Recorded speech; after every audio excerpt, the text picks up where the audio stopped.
관상가야, 어찌 내가 왕이 될 상인가?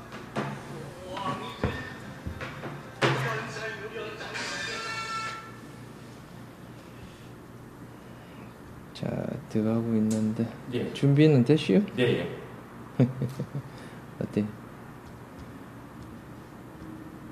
라이브 방송 해본 게 처음이지?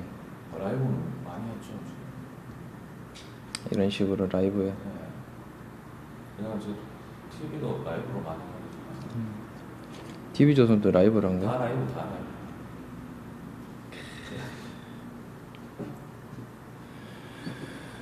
보자.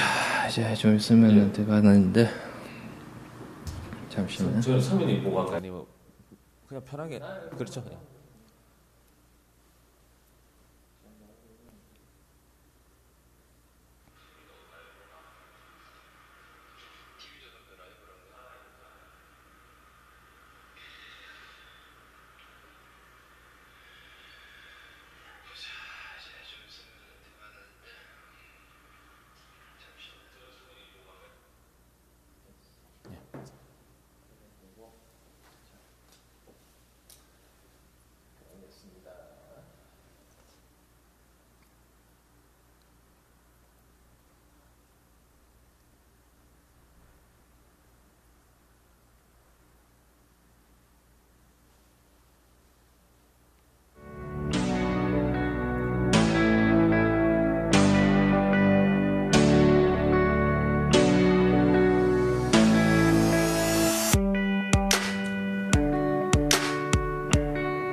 네, 2019년 새해 타종식을 3일 앞둔 오늘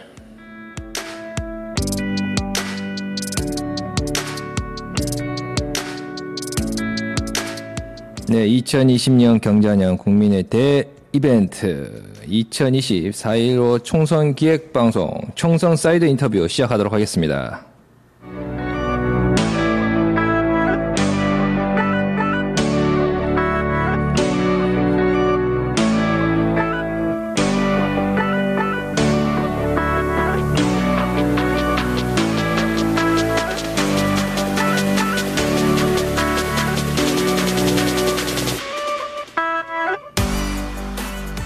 네, 2019년을 마지막 한 주 맞둔 오늘 한 분을 모시고 여러분과 총선에 관련된 최종적인 이야기를 한번 들어보는 시간을 가지도록 하겠습니다.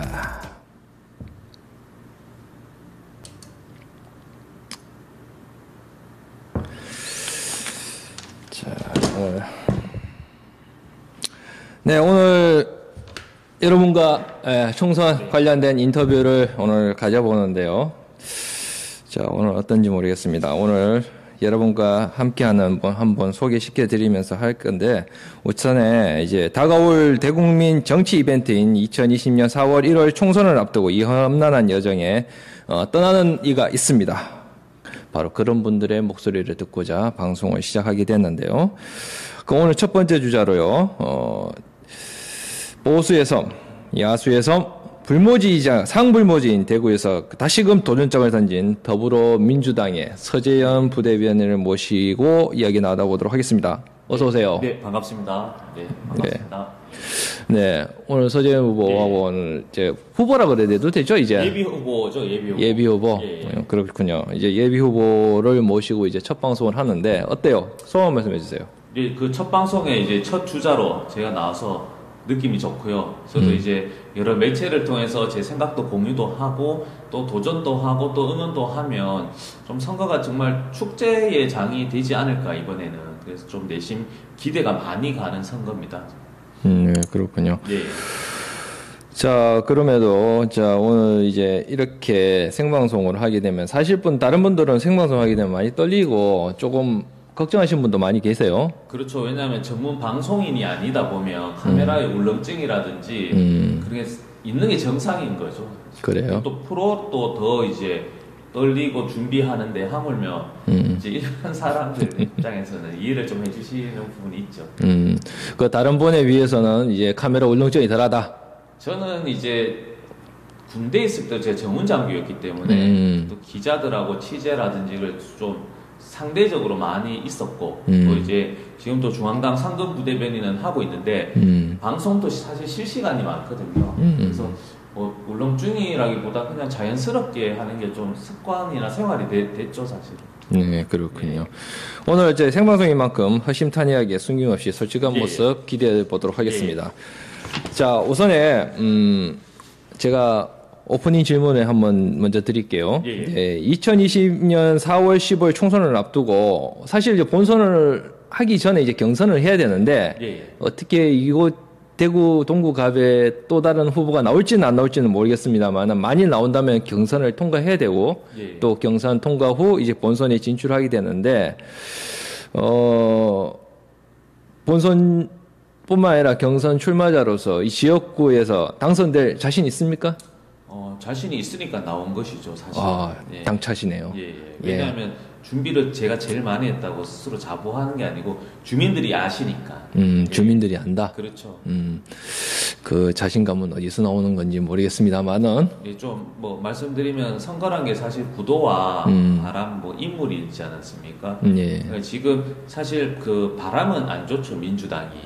대구에서 20%인데 대신에 구도가 동구갑 국회의원 선거는 정말 좋죠, 제 입장에서는. 왜냐하면 어저께 이야기했던 이제 유승민 의원이 동구 을 지역인데 이분이 동구로 총선 출마를 선언하셨거든요. 그럼 갑에 또 한 분이 또 나오셔야 돼요. 그러면 또 여기에 기존에 자유한국당에 계신 분도 계시고 그리고 또 이제 뭐 유성걸 의원님이라고 사실 이분이 스킨십도 괜찮으신데 지금 이분이 자유한국당에서 복당이 지금 안 되고 있습니다.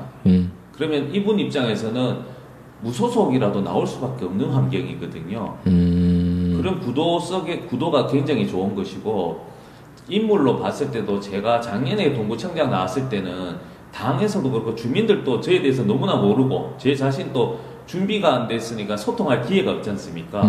근데 동구청장 선거가 끝나고 한 1년 반 동안 하루도 쉬지 않고 그냥 바로 이제 선거 운동이 아니고 주민들하고 같이 생활했죠. 그래서 뭐 행사가 있으면 1시간이나 한 2시간 전에 가서 뭐 인사하는 게 아니라 또 돕고 같이 어울리다 보니까 이 친구가 왜 이렇게 국회의원 뭐 동구청장 나와서 정치를 하려고 하는 마음을 이제 많이 알고 계시죠. 그리고 또 종편이라고 하죠. TV조선 같은 경우 사실 대구가 좀 보수성이 강하다 보면 이게 좀 보수성 있는 TV를 많이 보세요. 그래서 제가 한 6개월 정도 이제 TV조선이라든지 아니면 채널에 이런 게 뭐 보수라고 하진 않겠지만 이런 그 즐겨보는 TV에 제가 종편의 패널로 나오다 보니까 인지도도 좀 많이 올라와서 이제 자신감이라기보다는 지난 동구청장보다는 더 이제 긍정적인 분위기가 조성이 됐다라고 저는 보는 것이죠. 네, 그렇군요.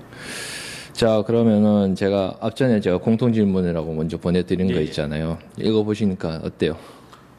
뭐 사실 이게 방송이란 게 하다 보면 또 재밌는 일이 또 사이드로 넘어갈 수도 있으니까 좀 약간 평이라하다기보다는 이제 좀 이제 오피셜한 거죠, 공식적인 거고 이렇게 편하게 말씀하시고 또 뭐 하다가 궁금한 거 있으면 서로 그렇게 하는 게 좀 더 좋지 않을까 이런 생각이 들더라고요. 좀 떨고 계신 것 같은데. 그래요. 자, 공통 질문 제가 드린 것 중에 하나를 먼저 시작하도록 하겠습니다. 2020년 4월 15일 총선이란 이제 주민들의 이제 민심을 확인하는 것이죠. 민심 확인하는 공식적인 이제 절차. 그래서 뭐 그러니까 여당인 민주당에 대한 그 주민들의 확인, 그리고 대한민국 정부에 대한 뭐 민심, 이런 여러 가지 확인인 거고, 또 후보자에 대한 또 개별적인 확인, 그런 확인하는 절차와 결과인 것 같습니다. 그래요. 그러면 4.15 총선에 지역구로 출마하려는 이유가 뭡니까? 제가 여기 동구갑이 그 동대구역을 포함해서 그 주변이거든요. 제가 여기서 또 태어나서 자란 곳이거든요. 그래서 한 10년 정도를 이제 제가 서울에서 이제 회사 생활하고 이게 돌아온다기보다 한 번씩 오면 서울에서 당연히 있던 것들은 대구는 없어요. 동구는 특히. 그러니까 발전이라는 게 큰 건물이 있다라는 게 아니고 무슨 그 삶의 좀 질이라고 해야 되죠. 뭐 배드민턴장이라든지 아니면 뭐 축구장, 뭐 캠핑장, 그 뭐 자전거 도로. 그 당연히 서울에는 이런 것들이 여기는 없어요. 마을버스도 없어요. 여기는. 그래서 이제 이런 것들을 제가 경험한 것들을 이제 좀 접목시켜서 좀 대구 동구가 이제 좀 더 삶이 좋아졌으면 하는 바람이 있는 것이죠, 제가. 그런 바람 차원에서 출마를 하게 됐다. 예, 그런 것도 있고 뭐 제 스스로 자체가 정치가 원래 꿈이었어요, 어릴 때부터. 그래서 좀 막연하게 대학교 때부터 내가 커서는 한번 대구를 위해서 정치를 하고 싶다라고 이야기했었고 그 과정에 대한 개인적인 도전이라고 보시면 되는 거죠. 그래요. 예.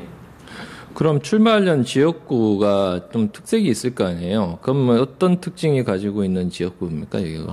동구는 갑하고 을이 두 가지가 있는데, 을은 이제 아시겠지만 유승민 지역구, 의원님이 지역구이면서 혁신도시가 있습니다. 그 되게 젊은 친구들이 많이 있어요, 거기에. 그래서 제가 동구청장 선거할 때도 유일하게 그쪽 지역에서 표가 한 10% 이상 많이 나오는데, 반면에 동구갑은 좀 이제 구도시 개념으로 돼서 한 30년, 40년 오랫동안 사신 분들이 많으세요. 그래서 인구 구성을 보니까 50대 이상이 한 50에서 60% 나옵니다. 그럼 뭐 안 좋은 말로 하면은 좀 동네가 뭐 좀 나이 들었다라고 하지만 또 좋은 말로 하면 그만큼 전통을 가지고 또 이제 좀 오래 있다 보니까 정이 또 많으시거든요.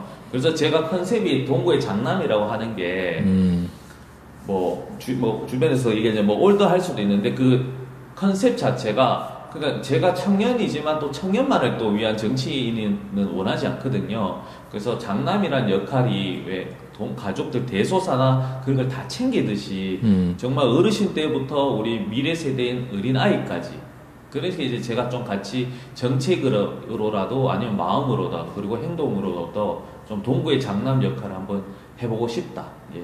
그래서 이제 제가 그런 슬로건이라고 해야 하나 캐치프레이즈 가지고 하고 있는 것이죠. 그러면 출마하는 지역이 조금 다른 지역에 비해서 조금 맞으면은 연령이 많은 좀 고령화가 좀 조금 더 많이 되어 있고.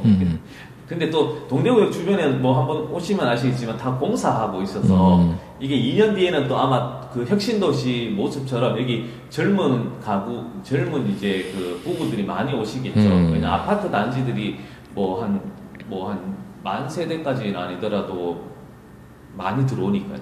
그렇군요. 조금 뭐 고령화된 지역이기도 하다, 뭐 그런 말씀을 하시는데, 그러면은 서재현 예비 후보가 생각하는, 뭐, 물론 이제 국회의원을 위해서 이제 출마를 했지만은, 서재현 예비 후보가 생각하는 국회의원이란 어떤 건가요? 그냥 국회의원의 본연의 역할은 사실 그 법안을 마련하는 거고 예산을 이제 그 감시해서 효율적으로 쓰는 거거든요. 그래서 저는 이 두 부분은 기본으로 잘해야 되는 것인데 법안도 보면 우리가 좀 안타까운 것이 민식이법 뭐 이런 식으로 해서 사고가 났을 때 어떻게 보면 소 잃고 외양간 꽂히듯이 하는 법안이 많이 있거든요. 그러면 국회의원이라면 좀 이런 문제들을 선제적으로 해서 민식이법이 아니고 어린이 안전법으로 통과가 하고 본인들이 만들었어야 되는 것이거든요. 그럼 이제 미래 세대에 필요한 것들. 그러면 지금 당장 생각하는 것은 모든 사람들이 4차 산업이면 기술에 집중하는데 이 4차 산업으로 소외된 인간들 있지 않습니까? 사람들. 이 사람들이 정신 스트레스가 많을 거잖아요. 그러면 또 거기서 극단적으로 하면 또 스스로 목숨을 끊는 사례도 분명히 많을 거예요. 그러면 그거만 뭐 좀 그렇지만 뭐 자살 방지법이라든지 그런 식으로 해서 좀 우리가 행정을 통해 가지고 이런 것을 미연에 방지하는 게 국회의원의 역할이라고 보는 거죠. 간단하게 얘기해서 그렇죠. 그 민생을 위한 어떤 입법을 관련된 일을 하는 그렇죠. 법이다. 그리고 본인들이 뽑았을 때 우리 지역구의 국회의원에 대한 그 최소한의 자랑스러움, 대표성은 가지고 있어야 되잖아요. 보면 이제 뭐 민원이라고 해서 다 불가능한 민원은 아니지만 좀 어려운 민원을 주면 좀 국회의원이면 좀 노력하는 모습을 보이는 것이 또 대리인의 역할이니까 보면 국회의원도 그렇고 구의원도 후보자 때는 무슨 얘기하는데 당선이 되고 나서는 막 어깨에 힘이 들어가고 되게 거만하다는 이야기를 많이 듣지 않습니까? 그럼 그런 건 어떻게 보면 국회의원이 아니고 뭐 대통령이라도 그렇게 하면 자격이 없는 거죠. 그렇군요. 자, 그 연장선상에서 국회의원이 국가의 대의와 지역 현안 중 가장 중점을 둬야 될 부분이 어디라고 생각합니까? 이게 참, 이게 모순 같긴 한데 사실은. 근데 저는 만약에 선택을 하라고 한다면은 국회의원은 지역에 좀 우선을 둬야 되는 것 같아요. 왜냐하면 지역에 우선을 두지 않으면 이 지역을 위해서 일하는 분이 없어요. 근데 국회의원이 예를 들어 나라 걱정해서 하면 나라 걱정하는 분들은 대통령도 있고 행정 경험하시는 여러 가지 공무원들 계시거든요. 근데 본인이 뽑힌 이유는 가장 먼저는 지역을 위해서 좀 이제 열심히 해달라는 거기 때문에 극단적으로 만약에 선택을 하라고 하면 국회의원은 지역이 일이 우선이다. 저는 그렇게 생각하고 있습니다. 그 지역위원회 그 현안 문제라면은 각 지역에 이제 말하자면은 저 구의원이라든지 아니면은 뭐 시의원도 좀 있잖아요. 예. 굳이 그러면은 국회의원이 거기에 끝까지 이제 집중을 해야 될 이유가 있을까요?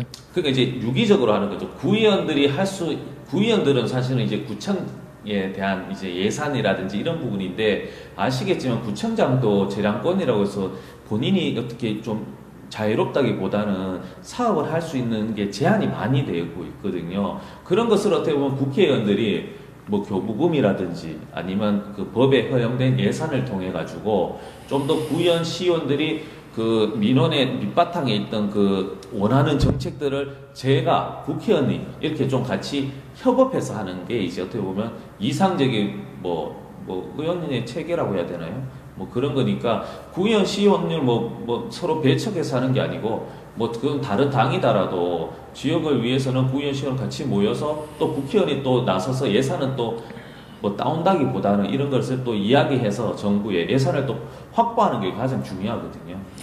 그렇다면은 국회의원이 지역 현안과 국가 현안을 비중을 줬을 때 네. 어디다가 비중을 많이 둬야 된다고 생각합니까? 몇 퍼센트 주실까요? 그러니까 극단적으로 제가 계속 말씀드리잖아요. 근데 사실은 극단은 그렇게 많이 삶에서 되지 않은데 그러면 뭐 하게 되면 저는 한 6대4 정도는 지역 정도 6 정도 두고 국가 왜냐하면 이게 자칫하면 지역 2기주로 갈 수 있거든요. 그러면 정말 효율적인 예산이 제한되어 있는데 500조를 예산에 전 17개 지자체 중에 균형 있게 또 대한민국의 미래를 위해서 균형 있게 해야 되는데 특정 의원이 힘이 있다고 해가지고 이 예산을 가져오면 상대적으로는 비효율적으로 쓰면 안 되는 거잖아요. 그래서 그런 의미에서 한 4 정도는 좀 효율성을 따져서 막 내가 됐다고 해서 내 지역이 제일 우선이라고 할 수는 없으니까 대신에 어느 정도는 이해는 하지만 최선을 다하는 거죠. 여기 지역은 여기 없으면 안 된다라고. 그래야지 위에라기보다는 다른 이제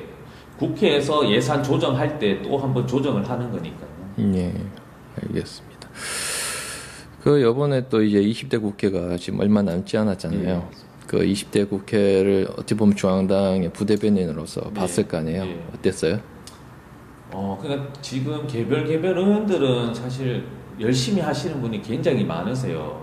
그게 뭐 당을 다 떠나서 근데 이제 저는 지도부에 대한 아쉬움이 많죠. 그게 뭐 민주당 입장에서는 사실은 여당이기 때문에 한번 보면 뭐 주변에서는 계속 뭐 끌려다닌다 하지만 저희가 대화를 굉장히 많이 노력을 많이 해요. 근데 뭐 자유한국당은 사실 이걸 해보면 원내대표는 사실 국회의원들끼리 그 대표성을 두고 본인들이 뽑아놓은 대표거든요. 그럼 원내대표가 도장을 찍고 하게 되면 또 설명을 하면 그게 또 존중의 의미도 되는 것인데 이걸 협상을 다 했는데 또 와서 또 뒤집고 그러다 보니까 불신이 점점 쌓이더라고요. 그래서 민주당 입장에서는 20대 계속 뭐 여러 가지로 많이 싸우다기보다는 이렇게 시간 허비를 많이 해서 노는 국회에 불명예를 잇는데 이런 패스트트랙에 올라있는 선거법이라든지 공수처는 당연히 합의를 하는 게 정상적인데 이것을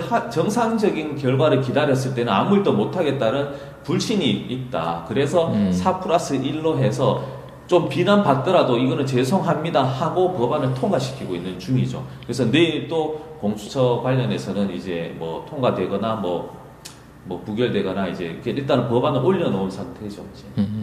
그렇군요. 이제 공통질문 마지막인데 예.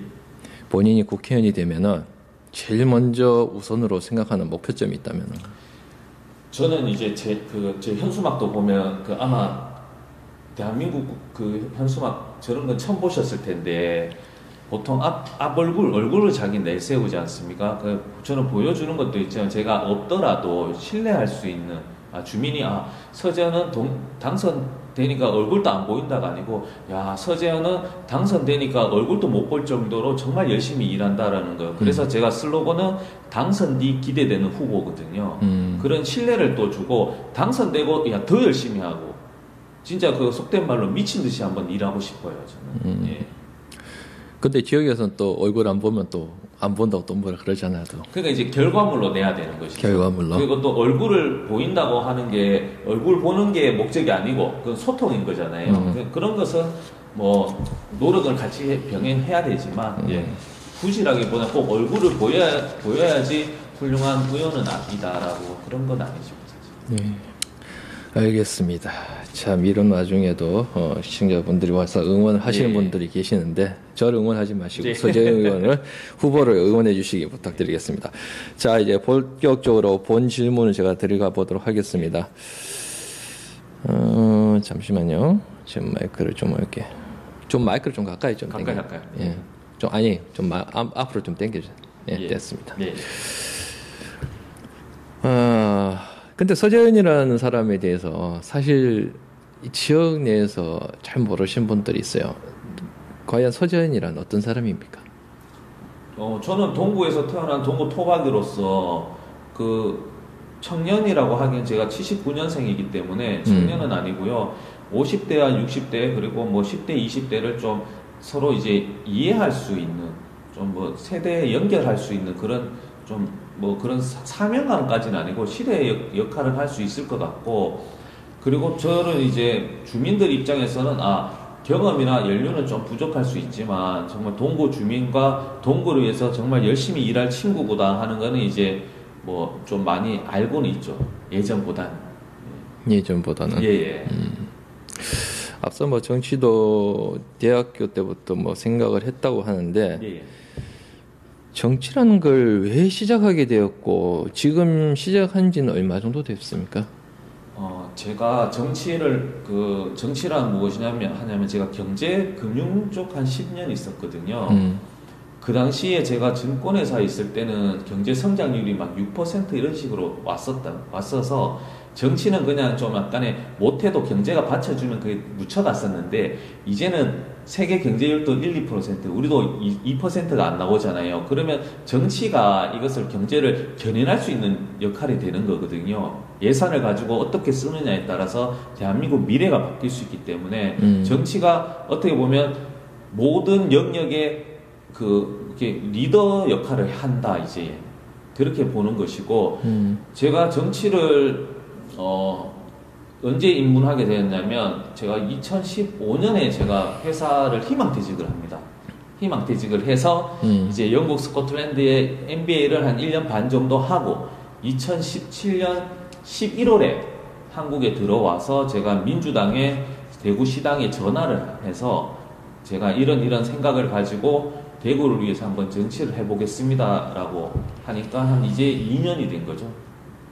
2년. 정치 당 생활은 2년으로 짧지만 제가 서울에 있을 때 고려대 정책대학원에 나왔었거든요. 근데 그 당시도 어떻게 보면 자유한국당도 있고 민주당의 보좌관이라든지 의원님들이 많이 계셔서 그분들하고 계속 소통하고 조언도 많이 들었었죠. 한 10년 전부터. 그래서 그런 분들 도움으로 지금 또 보면 또 그런 분이 또 민주당의 또 중앙의 당직자도 계시거든요. 그래서 좀 도움을 많이 받죠, 사실. 근데 대구 지역에서 출마를 결심을 했다면은 왜 굳이 더불어민주당 선택한 이유가 있어요? 약간 두 가지가 있는데요. 민주당이 뭐 물론 당은 다 이제 가치가 있는데 민주당의 그 당론이라고 해야 되나 그 가치가 조금 소외된 계층에 좀 집중하는 경향이 더 많다고 봐요 저는. 그래서 좀 이렇게 효율성도 있지만 좀 이제 계속 뭐 좀 부족하고 우리가 정부의 도움이 아니면 힘든 분들을 위해서 더 신경을 쓰고 있기 때문에 저는 더 이게 가치가 있는 것이라고 생각을 했고 대구에서 제가 서울 생활했을 때 가장 듣기 싫었던 것은 대구 출신이라고 하면 아 그러면 너는 당은 새누리당 좋아하고 야구는 삼성 라이온즈구나 이렇게 딱 인식이 돼 있어요. 그 거부감이 또 저도 상당히 했고 그리고 또 이게 여러 조언을 해보면 자유한국당이 텃밭이지 않습니까? 그러니까 여기서 국회의원이나 뭐 시의원을 하려면 1, 2년이 아니고 뭐 5년에서 10년 동안 아이고 죄송합니다.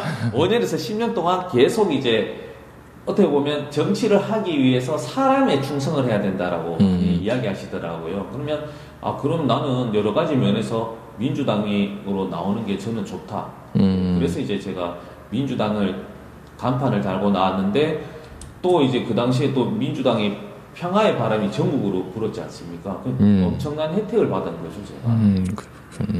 구청장 선거했을 때도 뭐 아시겠지만 새벽까지 4% 차면 어떻게 보면 정치 신인이 아니잖아요. 정치 신인도 아니고 그냥 정치에 갓 입문한 청년에게 그 정도로 표를 준다는 거는 대구가 놀래고 대한민국이 놀랬었죠, 그때. 예, 그렇군요. 자, 일단 우선에 좀 소리가 잘 안 들린다고 하시는 분이 있는데요. 좀 그 부분은 볼륨 낮춰주시고, 그리고 서지현 후보도 조금 마이크를 좀 앞으로 될까요, 이렇게? 예, 조금 이제 가까이 마이크 요 조절하면은 각을 좀 세워보세요, 거기. 예. 이게 좀 장비가 됐어요. 이렇게. 예, 그렇게 하면은 될 것 같고. 자, 지금은 뭐 어떻게 목소리가 잘 들리는지 모르겠습니다. 잘 들리십니까, 더?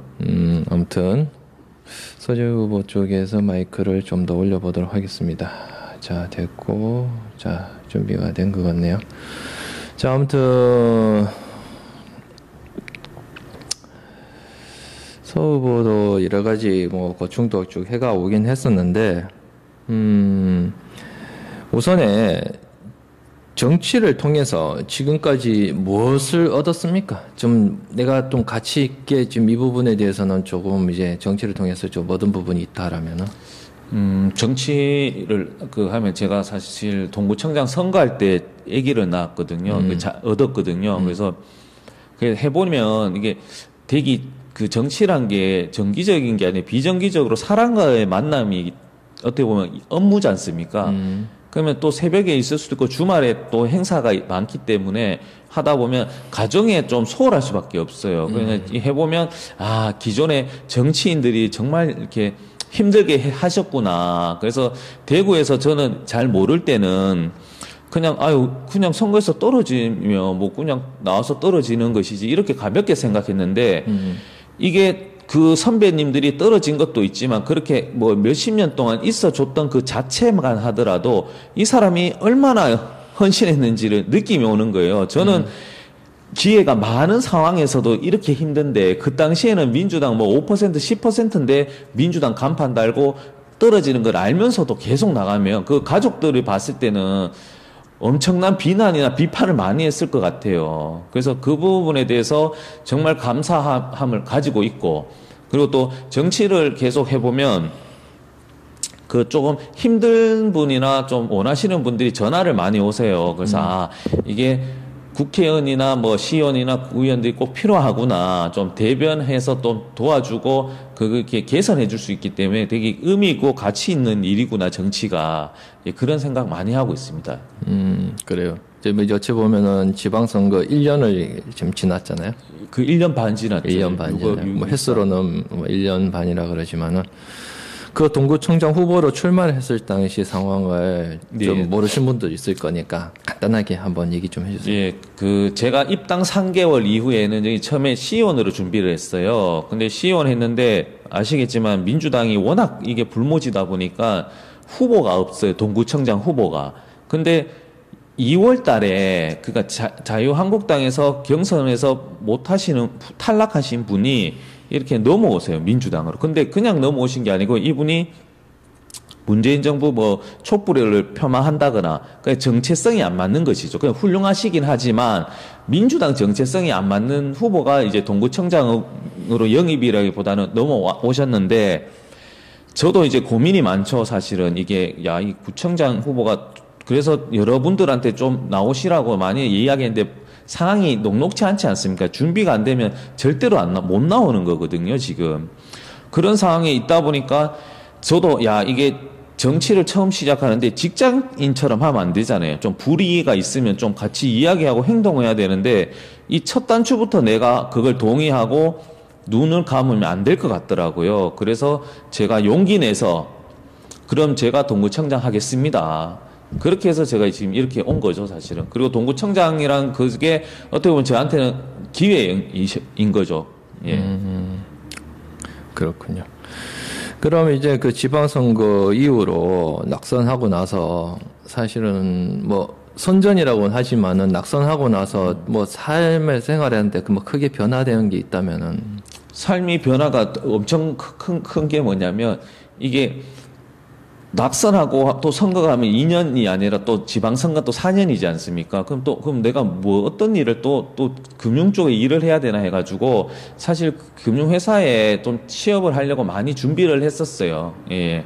그렇게 하다가 이제 중앙당 상근 부대변인을 하면서 좀 자연스럽게 좀 이렇게 정치를 또 좀 배웠죠, 사실. 예. 그리고 선거 이후에 좀 달라진 것은 주민들이 이제 제가 인사하면 제가 동구청장 나왔던 서재헌입니다 하면 왜 지금 인사하냐고 이렇게 이제 농담하면서 조금씩 주민들하고 가까이 지내고 이게 동네를 이렇게 돌아다닌다기보다 이동하다 보면 이게 인사를 해주시는 분이 계세요. 뭐 방송 잘 보고 있다. 그리고 뭐 생각보다 뭐 어떠니 이렇게 평가도 해주시고 예 그렇게 해주시니까 되게 좀 이제 좀 주민들하고 동구에 어떻게 보면 좀 말씀드렸지만 장난같이 모든 사람이 그냥 얼굴만 보도 제가 인사를 하거든요. 그러면 상대 입장에서는 깜짝 놀래요. 누구시냐고. 그럼 제가 또 설명하고. 그래서 그렇게 하는 게 좀 달라진 것 같아요. 네, 그렇군요. 아까 얘기하시는데 보면 중앙당 부대변인으로 이제 갔다 그랬잖아요. 예. 그 자리는 어떻게 과정에서 가게 된 거죠?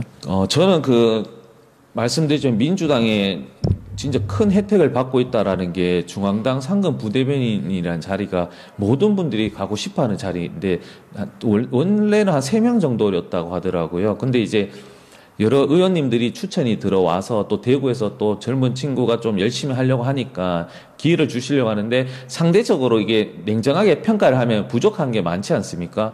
그러다가 이제 계속 이렇게 고민하다가 그럼 당에서 3명보다 4명 대구 경북 한 명 해서 그래서 제가 어떻게 보면 혜택을 받은 거고요. 그래서 또 중앙당 상근 부대변을 하면서 최고위라든지 각종 회의에 참석하면서 좀 뭐 바둑도 그렇지만 훈수를 또 잘 두잖아요. 훈수 두는 사람이 그렇듯이 직접적인 의원의 역할은 하지만 한 발짝 물러나서 좀 볼 수 있어서 그게 너무 좋았었던 것 같아요.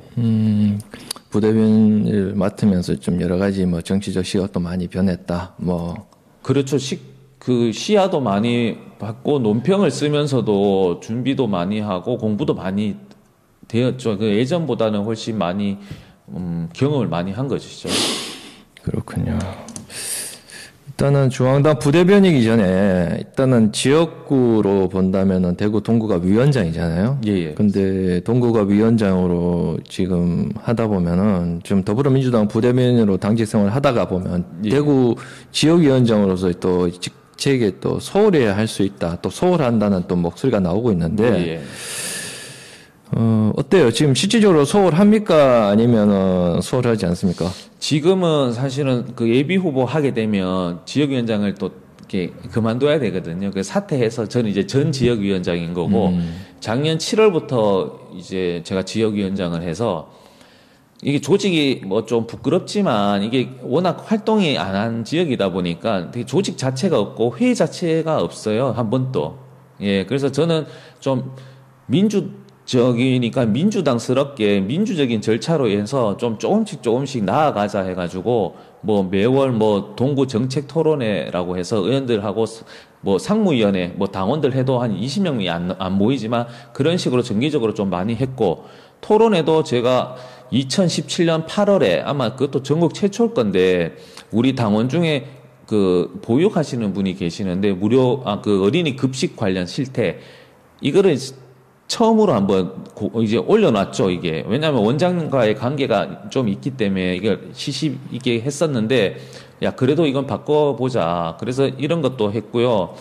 그리고 또 당원들하고도 뭐 민식이법도 이번에 통과됐지만 제가 추석 인사 이런 것보다는 어린이 우리가 동부초등학교라고 있습니다. 거기 이게 되게 30km 안전 운행을 해야 되는데 50km, 60km 가요 차들이 내리막길이다 보니까 그 신호등을 좀 설치하자라는 운동도 좀 하면서 좀 나름 지역위에서 열심히라기보다는 최선을 다했죠. 그리고 서울하고 대구를 왕복한 걸 한번 보니까 한 13,000km 해가지고 한 많이 갈 때는 3개월에 한 60회 정도.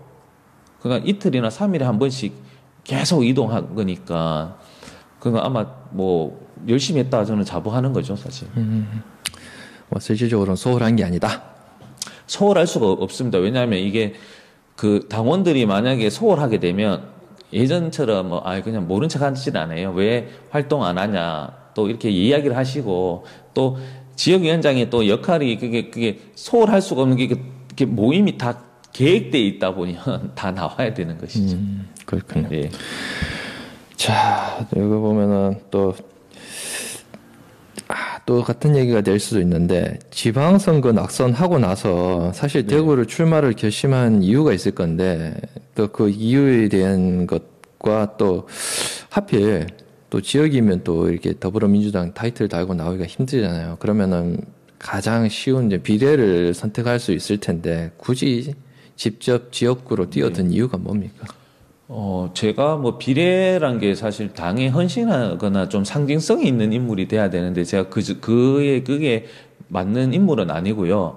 또 지역구를 선택한 게 말씀드리지만 구청장 선거를 했는데 스스로도 그렇고 주민도 그렇고 당도 그렇고 최선을 다한 환경이 아닌 상태였기 때문에 여기서 그럼 내가 아니구나라고 포기할 수가 없는 것이고 그래서 저는 뭐 계속 이야기하는 게 국회의원 선거 만약에 최악으로 하면 내년에 떨어지면 그 다음 동구청장 선거를 끝으로 선거는 안 나가겠다 하면 너무 거만하다고 얘기하시는데 제가 왜 그렇게 말씀드리냐면 홍일화 의원님이나 김부겸 의원님 같은 경우는 민주당 지지율이 5% 10%일 때 그냥 2번, 3번 이렇게 열심히 하셨거든요. 근데 지금은 어렵더라도 여기는 20% 30%가 나와요.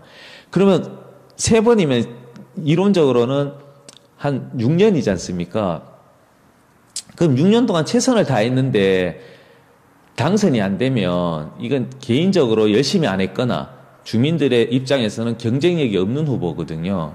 그걸 이제 후보가 냉정하게 알아야 되기 때문에 저는 3번 안에 된다라는 확신이 있죠. 왜냐하면 열심히 하는 거 있으면 주민들도 알아봐 주시고 거기에 대해서 제 스스로의 또 자신감도 있으니까. 예. 근데 떨어지면 이제 제가 이제 냉정하게 받아들여야 되는 것이죠. 그때는 직장 생활로 돌아가시는 거예요? 그때는 직장 생활로 돌아가든 뭐 다른 뭐 업으로 하든지 간에 그냥 이제 선거는 안 나오겠죠, 제가. 알겠습니다. 자, 그러면은 이게 이 지역 자체가 워낙 지역민들이 보면은 아까도 얘기했지만은 상당히 이제 고령화가 돼 있다 보니까 사람들 인식 자체가 되게 보수적이잖아요. 그러다 보면은 여기서 나와서 이제 유권자의 마음을 얻어야 당선이 될 건데, 그 지역 유권자들이 가장 절실하게 지금 요구하고 있고 바라고 있는 게 뭐라고 생각합니까? 지금 유권자 주민들 한번 들어보면 좀 이제는 많이 달라졌어요. 그 어르신들도 좀 보수적인 생각하시는 분들도 누가 되든 상관없다. 지역을 위해서 예산 많이 가져와서 예산을 통해서 지역을 발전시킬 수 있는 일하는 뭐 정치인이 되고 이거 만들고 싶다라는 이야기를 굉장히 많이 하세요. 그래서 저는 그 부분에 대해서도 이제 이게 변화의 바람이 있구나. 예, 그렇기 때문에 뭐 나이가 드셨다고 이게 보수고 민주당이 불리하다. 이렇게는 안 보는 거고 또 지역 자체가 뭐 어르신이 많다고 하지만 또 저도 말씀드렸지만 여기서 3, 40년을 같이 살았고 어머니 때 뭐 부모님 때 하게 되면 다 여기 알고 계시는 분들이 많고 제가 또 학교도 뭐 신천초등학교, 영신중고등학교, 교회도 여기 있으니까 그런 걸로 봤을 때는 저한테는 어떻게 보면 더 유리한 것이죠. 외부에서 자유한국당에 외부에서 이렇게 오신 분 입장에서는 이분이 어떻게 보면 이제 이방인이 되는 것이죠. 예. 그렇군요. 아까도 얘기했지만 최고로 지금 고령화가 빈곤층이 많은 곳 중에 하나일 텐데 또 아무리 이제 그 지역 내에서 많은 분들 알고 계다고 하지만은 그러나 그분들이 가지고 있는 인식 자체를 바꾸기는 쉽지는 않을 거예요. 그 인식 자체를 바꿀 생각도 없습니다. 저는 왜냐하면 저희 친척들도 다 이렇게 자유한국당하고 같이 살아온 세대이기 때문에 바꿀 수가 없어요. 예, 우리도 똑같잖아요. 삼성 라이온즈 야구 좋아하는 사람한테 뭐 예전에 혜태 타이거 좋아해라 이게 바꿀 수가 없어요. 그거는. 뭐 그렇다면 그런 와중에 어떻게 이 불모지 같은 이 지역을 돌파할 생각인지. 그러니까 이제 주민들한테 이야기하는 거죠. 그 당이라든지 가치를 바꿔달라는 게 아니고 전략적 선택을 해서 당신들이 그렇게 원하는 자유한국당이나 그 사람들이 경쟁력이 있는데 일을 안 하는 이유가 독점을 하다 보면 열심히 하지 않은 환경이 있다라는 걸 알고 계세요. 그러니까 민주당을 잘해서도 있지만 전략적으로 선택해서 경쟁하는 환경을 만들어서 민주당이 한번 해보고 진짜 잘하면 또 자유한국당한테 넘겨주고 이렇게 하게 되면 더 열심히 한다. 그게 이제 기본적인 컨셉이 되는 거고 그런 부분에 있어서 말씀드렸지만 자유한국당 당원인 분들도 거기에 동의하시는 분이 굉장히 많아요, 사실은. 근데 실질적으로 말하는 것과 실제로 투표장에 들어갔을 때 예. 그건 다르잖아요. 근데 실질적으로 제가 투표가 33%를 받은 거거든요. 제가. 근데 3자 구도였기 때문에 33%지. 만약에 직관적으로 봤을 때 1대1 구도였으면 제가 아마 아이고 이게 또 한 번씩 떨어지네. 낙선의 행사예요. 예. 1대1로 했었을 때는 직관적으로 한 45%까지 받았을 수 있을 것 같아요. 1대1로 했었으면. 그러면 이 정도면은 45%가 그러면 민주당 당원이냐는 아니거든요. 그 중엔 다 자유한국당 당원 또 저한테 투표하신 분 또 많았다고 저는 보는 거죠. 예. 그렇다면 지금 한 가지 더 물어볼 게 있는데 예. 지역 현안 중에서 지금 현재 대구공항 문제가 또 달리 또 볼 수 있는 문제가 있잖아요. 예. 그런 부분에 대해서 지금 어떻게 생각하고 있어요? 15년 전에 이게 대구공항 문제였으면 저는 그 K2만 가는 게 맞다라고 봐요. 근데 15년 동안 노력해서 그것이 정치적인 합의든 잘못된 결정이든지 일단 지금 당장 1월 달에 결정이 나는 거거든요. 그럼 같이 옮기는 걸로 돼 있단 말이에요. 지금 법적으로도. 그러면 옮긴 건 일단은 오케이 하고 나서 그 이후에 후적지 개발이 더 중요하니까 이것을 저는 뭐 국회의원이나 뭐 시장이 내가 시장이니까 내가 주민들의 동의를 받았기 때문에 내 마음대로나 내 의지대로 하는 게 아니고 각각의 전문가, 환경 전문가, 도시재생 전문가, 미래 전문가들 TF를 만들어서 이게 동구에 있지만 이게 동구 게 아니잖아요. 공항이. 대구 거거든요. 뭐 하면 대한민국 거. 그럼 이 땅을 어떻게 활용하는 게 최고의 대구의 미래를 위해서 좋을지를 전문가한테 맡겨서 그 결론을 가지고 오면 이게 정치적으로 예산이라든지 행정적으로 어떻게 해줘야 되는가 이런 프로세스로 가는 거 하나 하고 저번에도 언론 인터뷰하고 제가 한번 인터뷰 때 말씀드렸는데 시장한테 공식적으로 제가 건의를 드릴 거는 환경평가가 우선 돼야 돼요. 저기가 군부대 50년 있다 보면 그 안에 땅이 오염된 그걸 모릅니다. 우리가 상식적으로 보면 우리 땅을 팔더라도 땅의 가치가 어떤지 보고 파는데 하물며 이 200만 평 되는 땅에 대해서 오염도를 확인 안 하고 그냥 넘긴다기보다 그냥 개발한다? 그건 말이 안 되는 거거든요. 그래서 대구시한테 건의하는 것은 오염 현재 상태를 확인해서 이걸 주민이나 시민들한테 오픈해주고 후적지 옮기는 과정에서 누가 되든지 간에 오염이 심하게 되면 책임의 소지를 명확하게 하는 법적 근거를 마련해달라. 이거를 저는 요구를 한다. 이게 맞다는 거죠. 근데 이제 대구공항 문제에서 사실 대구 시민들, 어찌 보면 대구 동구 지역뿐만 아니라 대구 시민들 전체의 문제이기도 한데 이 부분에 대해서 지금 의견이 지금 여론으로 봐주면 이거 민간공항은 남겨두고 군공항만 이전하라는 여론이 거의 한 70%가 넘는 걸로 나오고 있는 건 나왔는데. 그렇죠. 그게 상식적인 행동인 거죠. 그런데 이제 네. 대구시는 그런 부분을 이제 실질적으로 지금 통합 이전만 가능하다라고 지금 주장을 하면서 지금 1월 21일 날 지금 발표 기다리고 있는데 그에 앞서 가지고 이 동구 지역 지금 내 이제 공항이 예를 들어 이전하면은 지금 이거 방식이 기부대 증여 방식이잖아요. 기부대 양녀. 양녀 방식이잖아요. 그러면 이게 지금 현재 군공항이나 다른 공항을 대구시가 일단 우선에 부담을 하고 그 다음에 거기 땅을 개발해서 그 개발비를 충당한다고 하는데 사실 그 과정에서 이제 개발 관련된 평가가 서로 엇갈리는 부분이 있어요. 이제 그걸 인해 가지고 혹시라도 이게 대구 지역 내에 적자가 발생하는 부분으로 대구 시민에게 피해가 온다면은 이 부분의 공항 이전에 대한 부분은 어떻게 생각하세요?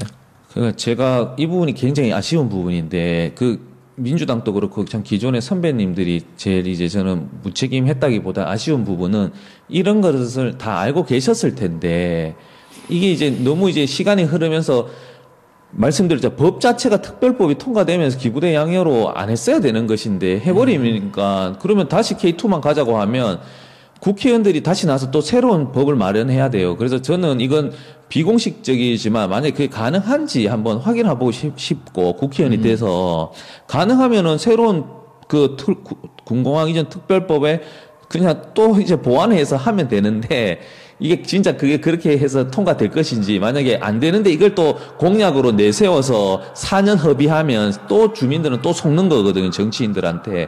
그래서 저는 이 부분은 제가 개인적으로 한번 해보려고 하는 것이고 제일 좋은 거는 K2만 가는 게 훨씬 낫죠. 사실은. 왜냐하면 군공항 자체가 있다는 게 엄청난 이점이거든요. 그리고 세계적인 군공항 지도에 대구가 나오는 이유가 군공항이 있기 때문에 대구가 있는 것인데 이게 지도에서 없어지는 거예요. 그러면 이 어떻게 보면 그 마케팅이나 홍보비는 엄청난 거거든요. 그리고 되게 30분 만에 해외에 가는 되게 얼마나 좋습니까? 대구 입장에서는. 그래서 제가 말씀드리는 것은 환경평가 돼서 이게 가치가 떨어지면 대구가 세금을 더 내야 될 수 있는 것이고 그리고 저게 후적지가 예산 때문이라도 아파트를 지으려고 하는 것인데 그럼 누가 이제 동구나 대구 시민이 납득하겠냐는 것이죠. 그 부분이 제가 굉장히 아쉬운 거죠. 그 아까 환경평가 얘기도 하셨는데 그러면 지금 현재 옮긴다고 예를 가정을 했을 경우에 예. 그 환경이 이제 군 지역 자체가 오염도가 심하다 보면은 그러면 그 땅에 대한 가치가 떨어지잖아요. 당연하죠. 떨어지게 되면 결국은 그 대구시가 요구했던 어떤 사업의 기준이 가치가 많이 떨어질 거 아니에요. 무너지는 거죠. 그러되면 사실 옮기는 곳의 지역은 대구시가 부담을 하고 그에 대한 부분을 감안을 해야 되는데 그러되면 결국은 대구에 새로운 적자가 발생해가 대구에 또 대구 지역 내에 또 다른 이제 어쩌면 악순환이 연상이 될 건데 네. 만약 그런 부분에서 어떻게 이제 이거를 좀 대안을 가지고 좀 할 건지 생각하고 있는 게 있습니까 혹시? 그냥 말씀드렸잖아요. 이게 일단 가치를 냉정하게 한번 보자. 대구시는 10조라고 얘기하는데 왜 10조인가 저것이 12조가 될 수도 있잖아요. 팠는데 예를 들어 저 안에 보물이 엄청나게 나올 수도 있는 거잖아요. 그럼 이렇게 평가를 해보자는 거예요. 평가를 하고 거기서 먼저 시작이 돼야 되는데 우리는 저한테도 맨날 물어보세요. 너는 군공항 옮기는 거야? 반대해야 찬성이냐? 그게 중요한 게 아니거든요. 찬성하면 찬성해서 저기 시끄러운 소음이 있으면 소음을 그럼 줄일 수 있거나 아니면 소음에 대한 그 대가, 보상을 더 받으면 그것도 괜찮을 수가 있는 것이고 괜히 옮겨서 아파트를 지으면 저기 있는 게 더 나은 것이거든요, 지금. 근데 사람들은 되게 웃긴 게 뭐냐면 찬성이냐 이전이냐 가서 그럼 너는 내하고 생각이 다르기 때문에 안 돼. 막 이렇게 얘기해요. 그게 되게 웃긴 이야기인데 그냥 말씀드렸던 게 현실적으로는 지금 옮길 수밖에 없는 환경이 돼 있으면 후족지 개발을 잘 해서 그래서 말씀드린 게 저는 그때 동구청장 선거할 때도 디즈니랜드나 유니버설 스튜디오 같은 걸 와서 복합 쇼핑 레저타운으로 만들어서 전 세계 관광객이 찾아오게 만들어야 된다. 근데 그때도 보면 이 너무 허황된 얘기 아니냐라고 하는데 지금 실질적으로 신세계 기업이 화성에 지금 4조를 투자해서 이걸 하려고 하는 거거든요. 그럼 이것을 화성이 아니고 대구에 유치를 해달라고 그때 같이 했었으면 하는 아쉬움이 저는 개인적으로 있는 거죠, 사실. 이것처럼 이제 보면 지자체, 소시 산업에 대한 이런 위험 부담도 큰 부분에 대해서 사실은 어떻게 이거를 제어하거나 아니면 어떤 대조를 해가지고 비교하면서 이거에 대한 뭐 어떤 지금 말하자면 견제했던 이런 부분이 진짜 사실은 없는 게 많잖아요. 네. 그런데 이런 부분에 대해서 앞으로 만일에 혹시 국회의원이 된다 그러면은 이 부분에 대한 어떤 대안점 뭐 이런 따로 뭐 정책적인 대안점이 있습니까 혹시? 네, 저는 그 소통이 없었다고 봐요. 부족했다. 기존에 너무 진영에 이게 논리에 함몰되어 있어서 국회의원이지만 다른 뭐 같은 국회의원이잖아요. 뭐 자유한국당 국회의원, 뭐 우리공화당 국회의원 다 같은 지역을 대표하는 국회의원이면 더 자주 만나서 그 대안을 미리 좀 했었으면 좋았을 하는 아쉬움이 있는 거고, 보면 대구시장 입장에서는 요즘은 좀 많이 서운해할 수도 있어요. 왜냐하면 당정청 협의 같은 거 하게 되면 제주도와 대구시 빼고 지자체장이 다 민주당이다 보면 당연히 민주당의 회의가 될 수밖에 없는 거거든요. 당정청일 때 자유한국당 지자체장이 오라고 하면 되게 웃긴 거거든요, 사실. 근데 소외가 될 수가 있지만 좀 어렵겠지만, 권영진 시장도 그렇고 이철우 지사님도 잘 아세요. 막 이렇게 오셔서 우리 예산이나 미래에 대해서 좀 이렇게 도움 받을 거 당연히 해야 돼, 건의해야 되는 거니까. 그렇듯이 저도 국회의원이 되면 여기 12명의 대구 국회의원이 탄생될 건데 그 정례적인 협의회라든지 해가지고 지역의 공동적인 문제에 대해서는 공동협의나 선언문을 통해서 함께 정부나 여러 가지 창구를 통해서 해결하자. 공동으로 하자라는 것을 제가 제안하고 먼저 좀 이제 앞서서 좀 연락도 하고 그렇게 그런 역할을 해야 되는 것이죠, 제가. 예, 알겠습니다. 그런 부분에 대해서 좀 더 소통을 감안하는 그런 정책을 하겠다. 뭐 그런 말씀을 하신 것 같은데.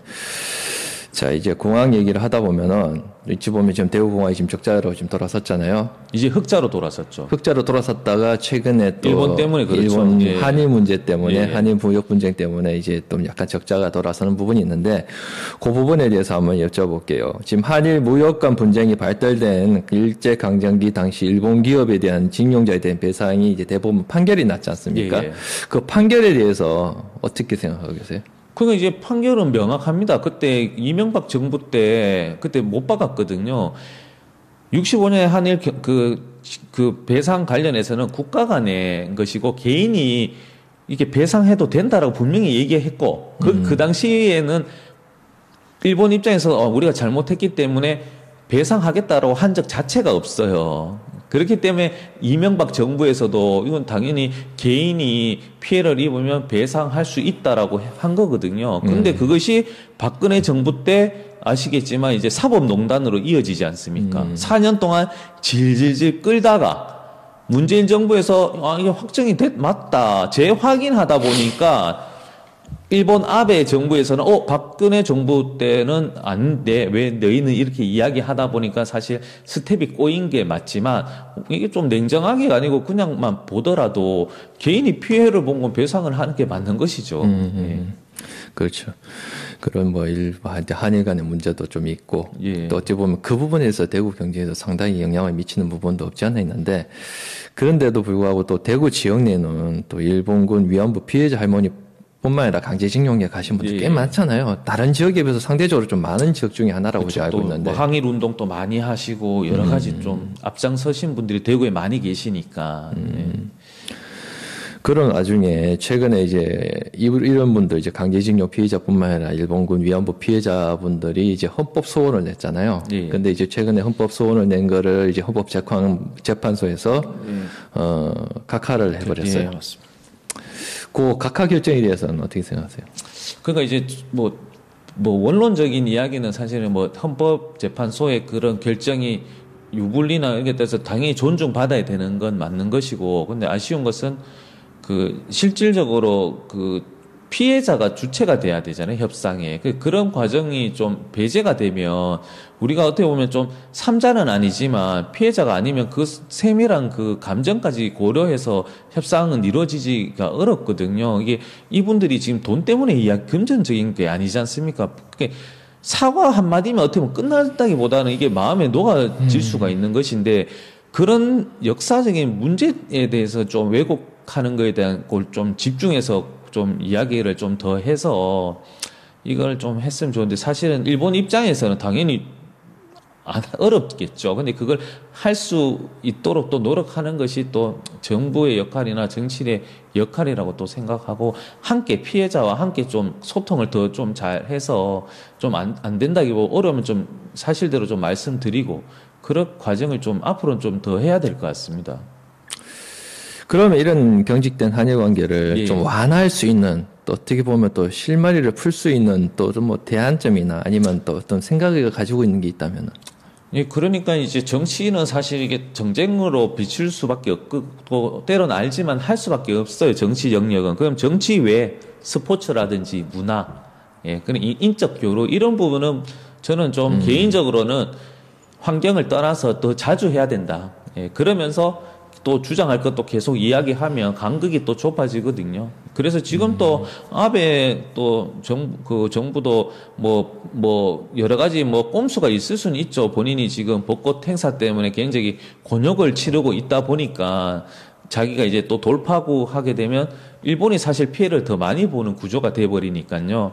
그래서 이럴 때 우리가 좀 활용을 더 해서 이게 뭐 약간의 그 제스처 가지고 해서 우리가 속지 말고 진짜로 한번 좀 힘들더라도 좀 진정성 있게 이 사람들이 나올 수 있게 아베가 문제인 거잖아요. 사실 일본 정부가 문제인 거니까 좀 공격이라기보다는 좀 이제 대상을 명확하게 해서 좀 이렇게 진중하게 좀 늦더라도 이번에는 확실하게 해야 된다. 그죠?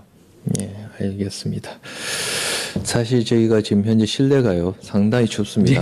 지금 추운데 지금 그래서 지금 이런 와중이기 때문에 좀 약간의 양해를 좀 구하드리고 하고자 합니다. 좀 제가 잠바를 좀 입고 해야 될 것 같아요. 좀 입고 합시다.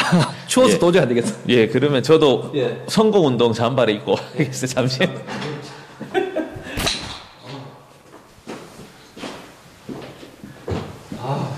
너무 춥습니다. 오늘 좀 더 추운 날씨. 비가 오고 나서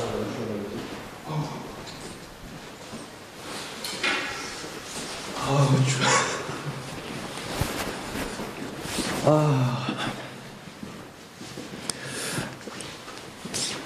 네. 지금 여러분은 서재현 예비 후보와 함께하는 지금 방송을 듣고 계십니다. 지금 상당히 실내가 추워요. 이게 지금 캠프가 지금 아무것도 없습니다. 지금 보시는 것처럼 책상이 기탑니다. 그렇기 때문에 불가피하게 그동안 지금 이를 악물고 지금 인터뷰를 했는데 도저히 못 찾겠습니다. 진짜 춥네요. 밖에서 야외 방송인 것 같습니다. 이런 악조건에도 이제 어찌 보면은 선거운동 해야 돼요.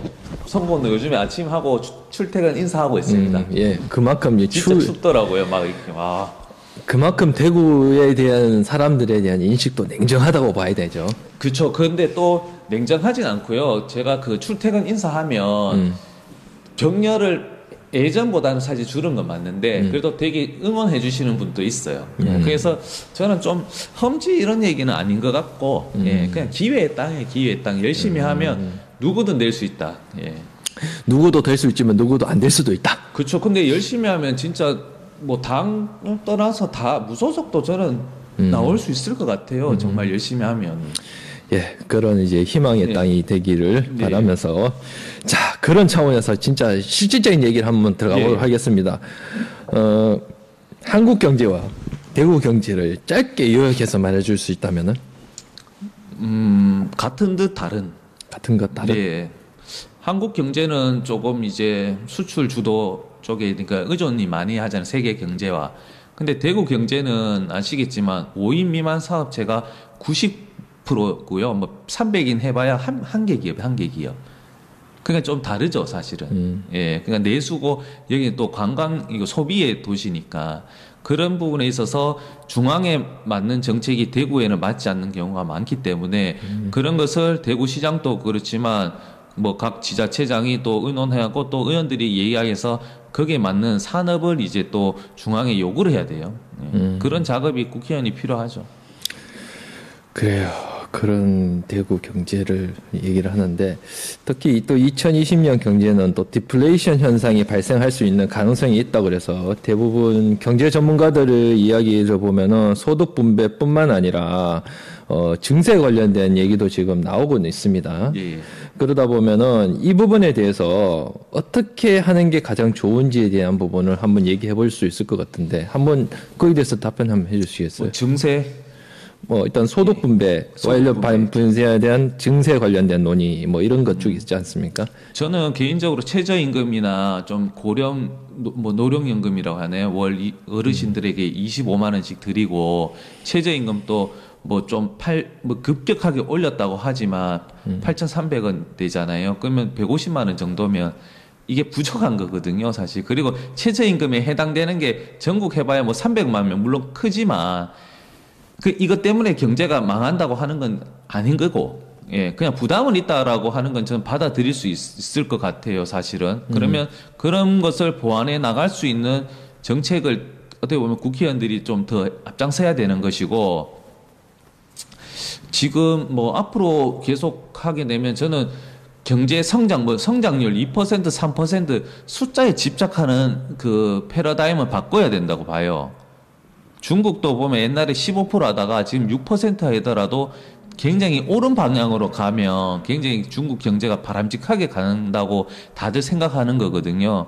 그렇듯이 우리도 숫자가 뭐 1%, 2% 성장이 아니고 이게 정말 그 비효율적으로 해서 성장이 안 돼서 되는 것인지 아니면 말씀드렸지만 좀 이제 그 사회 그 안전망 역할을 하다 보면 성장보다는 분배에 치우쳐서 조금 숫자가 떨어진 건 저는 용인해야만 하는 지금 환경이다. 저는 그렇게 보고 있고 지금까지는 저는 그렇게 잘해 왔다고 생각해요. 대신에 자영업자 분들에 대한 보완책이 조금 먼저 나왔었으면 하는 아쉬움은 있었죠, 사실.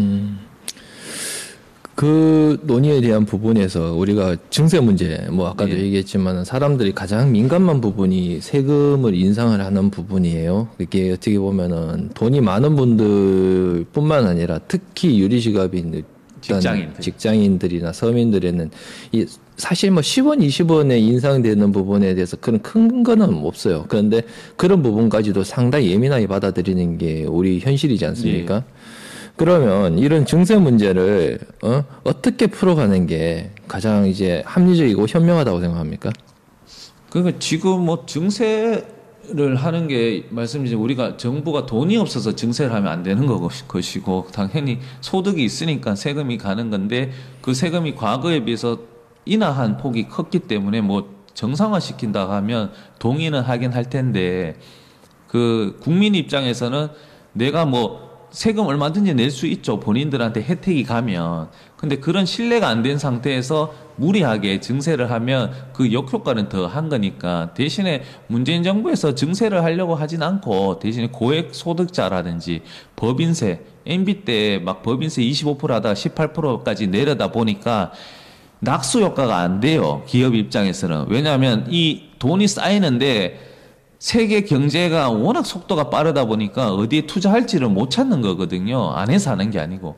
그러니까 이제 효과가 없기 때문에 법인세를 정상화시키자, 차라리. 그리고 그 역할을 정부가 조금 해서 민간 역할을 못한 부분이 있으면 좀 공적인 역할. 그래서 이 부분에서 좀 남들이라기보다는 오해하시는 분은 왜 자꾸 세금만 거두지 뭐 이렇게 할 수는 있는데 그게 아니고 세금을 걷어서 뭐 더 국민을 위해서 사용하는 거니까요. 예. 그러니까 그 신뢰관계가 먼저 회복이 되면 증세해도 크게 불만은 없다라는 거죠, 당연히. 아까 얘기 중에 대기업의 낙수 효과 얘기했잖아요. 예. 근데 사실적으로 대기업이 소득이 많을 경우 예를 들어 가지고 그 낙수 효과를 찾지 못한 게 투자처를 못 찾았기 때문에 예를 들어 낙수 효과의 효과가 떨어졌다고 얘기하는데 진짜 대기업이 투자처를 못해서 낙수 효과를 못한 거라고 생각하는 건지. 두 가지가 다 있죠. 왜냐하면 그 사회가 고도 경제 성장일 때는 인건비가 사실은 그 비용이면서 투자 자산이거든요. 근데 성장이 이게 저성장 시대에는 사실은 투자를 굳이 안 해도 되는 것이잖아요. 그러면 신규 채용이 안 일어나는 거지, 당연히. 기업 입장에서는. 그리고 명분이 신사업에 대한 과감한 투자를 할 수밖에 못하는 이유가 글로벌 금융위기 하면서 멀쩡한 회사들이 막 다 도산하는 걸 봤을 때 어느 그 경영자가 그게 가감하게 투자를 하는 건 굉장히 어려운 거니까 본인의 환경도 좋았다기보다는 그런 상황이 겹치면서 의도하든 의도치 않든 채용도 일어나지고 투자도 지금 계속 줄고 있거든요. 그런 부분이 좀 아쉬운 게 있으니까 이 부분은 정부가 좀 나서서 규제 법안을 좀 이렇게 완화시켜서 좀 투자를 좀 해서 좀 실패하더라도 거기서 또 교훈을 얻어서 새로운 사업에 성공할 수 있는 그런 이제 바탕을 만들어 주는 게 정치인의 역할이죠. 근데 사실은 대기업에서 이제 그 많은 소득이 발생했을 때 실질적으로 인적 자본이나 아니면 산업 개발 차원에서 투자를 안 했는 대신에 부동산에는 집중적으로 투자를 했지 않습니까? 그러니까 이제 부동산에 집중 투자라기보다는 이제 뭐 본사를 더 크게 짓는다든지 왜냐하면 이렇게 해야지 사실 비용이 또 이제 세금 부분이 또 줄어드는 것도 필요한 것이고 또 뭐 부동산을 계속 투자했다고 하지만 부동산을 투자한 기업들은 이제 부동산이 필요한 특정 업체인 거고 대부분은 이제 뭐 다른 여러 가지 뭐 현금으로 가지고 있는 경우도 있고 보면 어떤 기업은 특이한 게 유가증권 즉 펀드에 막 수익을 막 수백억을 넣는 중소기업도 있어요 사실은. 예. 그러니까 부에는 이게 비균등적인 이제는 말하자면은 비정상적인 투자에 사실 집중된 것도 사실이잖아요. 예. 그런 부분에 대해서는 이 부분에 대한 게 어떻게 보면은 국가 경제 이제는 정부 탓만 할 게 아니라 실질적인 사내 유보금을 많이 해서 어떻게 보면 전체 나라 경제를 조금 말하자면은 독식화하려던 그 어떤 기업의 이제 잘못된 병폐 문제도 있지 않을까요? 그러니까 잘못된 병폐라기보다는 기업의 생리죠, 생리. 왜냐하면 기업 입장에서는 돈이 되고 사업이 된다고 하면 하지 말라고 해도 돈을 빌려서 투자하는 게 이게 사업의 기본 방향이 비즈니스인데 환경 자체가 말씀드렸잖아요. 이게 다 누구나 자신할 수 있는 환경이 아니에요, 이제. 그 불확실성한 미래에서 과감하게 투자를 할 수 있게 만들어주는 이제 역할이 이제 정부가 해줘야 되는 거거든요. 그것을 해줘야지만 기업이 말씀드렸지만, 내가 한번 도전해보고 싶다는데, 그런 환경이 안 좋아지면 기업 입장에서나, 제가 기업 입장에서도, 경영자 입장에서도 무리하게 투자를 해서 만약에 그게 실패를 돌아가면 그거는 책임질 수 있는 분은 없거든요. 그러면 지금 정부가 아까도 말씀하셨던 것처럼 이제 규제 완화라든지 아니면 뭐 구조조정 같은 관련된 이제 개혁을 통해서 이제 해준다면은 기업이 그렇게 투자를 할 수 있는 여건이 마련이 돼서 많은 투자가 이루어질 거라고 보시는 건지? 네, 저는 그렇게 봐요. 왜냐하면 그 지역 입장에서도 정부 정책에 굉장히 민감하거든요. 그래서 이번에도 왜 그 한일 전쟁 통해서 우리가 중소 부품 쪽에 좀 전략해서 중장기적으로 매년 몇 조라도 계속해서 투자를 하자라고 하니까 당장 삼성전자도 그렇고 중소업체들도 원래는 안 하는 거죠. 왜냐하면 효율적인 관점에서는 일본 제품을 이렇게 차가 오고 우리는 다른 완성 제품이라든지 하는 게 경제적으로는 맞긴 한데 이런 부분에서 우리가 안주했을 수도 있고 그 외부 환경이 뒤틀렸을 때 이게 더 큰 위기가 올 수 있다는 걸 직관하는 거거든요. 그렇기 때문에 삼성전자에서도 비메모리 쪽으로 투자를 한다고 얘기했고 거기에 맞춰서 정부도 비메모리 쪽에 조금 우리가 또 잘할 수 있게 도와줄 수 있는 건 도와주겠다라고 하는 거거든요. 이런 부분이 이제 기업하고 정부하고 같이 이제 신뢰 관계에서 가면은 조금씩 되는 거고 그럼 이제는 앞으로는 정부에서는 이제는 진짜 4차 산업이라고 하는 게 뭐 4차 산업이라고 해서 막 되게 막 새로운 산업은 사실 아니에요. 기존 산업과 융합되는 것이니까 그런 부분에서 법 때문에 못하고 있는 것이 있으면 그걸 좀 풀어주고 아니면 또 법을 또 제정하는 것이니까 그런 걸 같이 가야 되는 거죠. 알겠습니다. 지금 현재 뭐 경제 전문가들은 뭐 잠정 성장을 제고하기 위해서 산업노동 공공 분야 뭐 구조개혁 그다음에 이제 노동 시장에 대한 규제 정부 구조 개혁 등을 얘기를 하고 있는데 사실 이런 문제로 인해 가지고 사전 노동 시장이라든지 이제 보면은 이제 일반 노동자들의 상황 환경이 많이 악화됐던 것도 사실이잖아요. 근데 다시 이거를 이제 경제 전문가들이라는 사람들이 요구를 하면서 이렇게 가야 된다고 하는데 사실 이거에 대한 불만은 노동계에선 상당히 많은 거예요. 사실 그 노동계의 불만을 잠재우지 않고 간다면은 또 다른 어떤 불신이나 갈등의 요소가 될 건데, 그거를 어떻게 조정을 할 수 있는 대안점이라도 있는지. 그게 이제 말씀드린 게 비용적인 관점으로 노동을 보면 안 되는 거거든요. 왜냐하면 모든 건 다 인간이 하는 거기 때문에 그리고 또 지금은 냉정하게 따져서 부장, 50대 부장님이 효율성 면에서 떨어질 수 있어요. 근데 이분이 20대, 30대에서 진짜 인생을 헌신했기 때문에 지금 우리 대한민국이 있고 기업이 있는 거거든요. 이 부분에 대해서 인정을 해줘야 되는 거고, 그래서 이런 걸 정치적으로 풀려고 하면 이게 어렵기 때문에 당신들은 이제 필요 없으니까 구조조정 대상입니다 하는 게 아니고, 새로운 그 제2의 도전을 할 수 있게 그걸 만들어줘야 돼요. 그래서 기술적인 거라든지 아니면 본인의 취미에 대해서도 생활할 수 있게 1, 2년이라도 기간을 좀 줘서, 그리고 또 신입사원이 오게 되면 다행히 노하우를 또 전수할 수 있는 시스템이 되게 해서, 그래서 예전에는 한번 시험한 게 뭐냐면, 제 증권사 같은 경우에도 부장님이 이제 희망퇴직, 일단 퇴사를 하고 나서 좀 뭐 숫자는 많지는 않지만 뭐 교수라도 고문 이런 식으로 해가지고 좀 학교에서 신입사원을 좀 관리하는 그런 역할도 좀 한번 시도를 했었어요. 그래서 이런 시도가 좀 먼저 좀 선행이 돼야 된다는 거죠, 저는. 그렇군요. 자, 그 뭐 큰 거시적인 얘기를 하다가 가장 중요한 게 지금 대구 경제 문제를 얘기를 안 할 수 없습니다. 예. 대구 경제의 가장 큰 문제점이 뭐라고 생각하십니까? 말씀드렸지만 지금 뭐 이게 예전이 대한민국이 다 대기업 중심의 산업 성장인데 우리나라는 대구는 더 없고, 그리고 섬유라는 어떻게 보면 믿고 있었던 섬유가 이제 환경 변화에 제대로 적응을 못한 것이죠.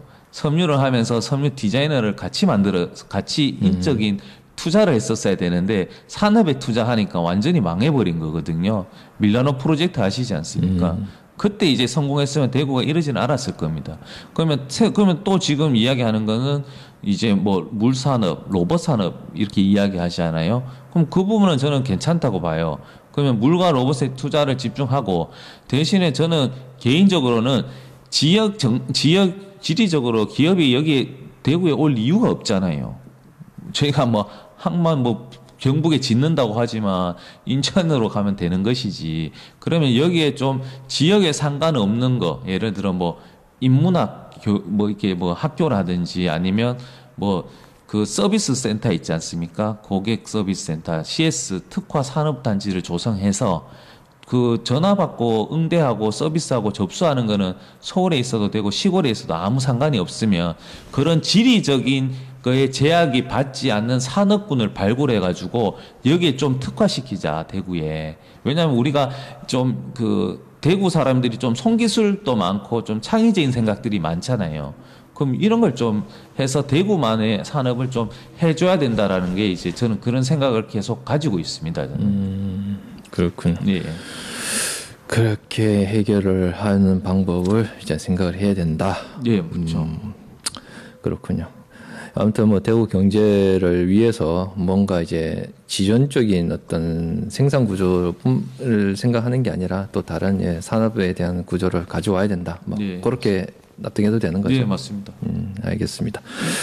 자, 그 다음 문제로 또 한번 넘어가 볼게요.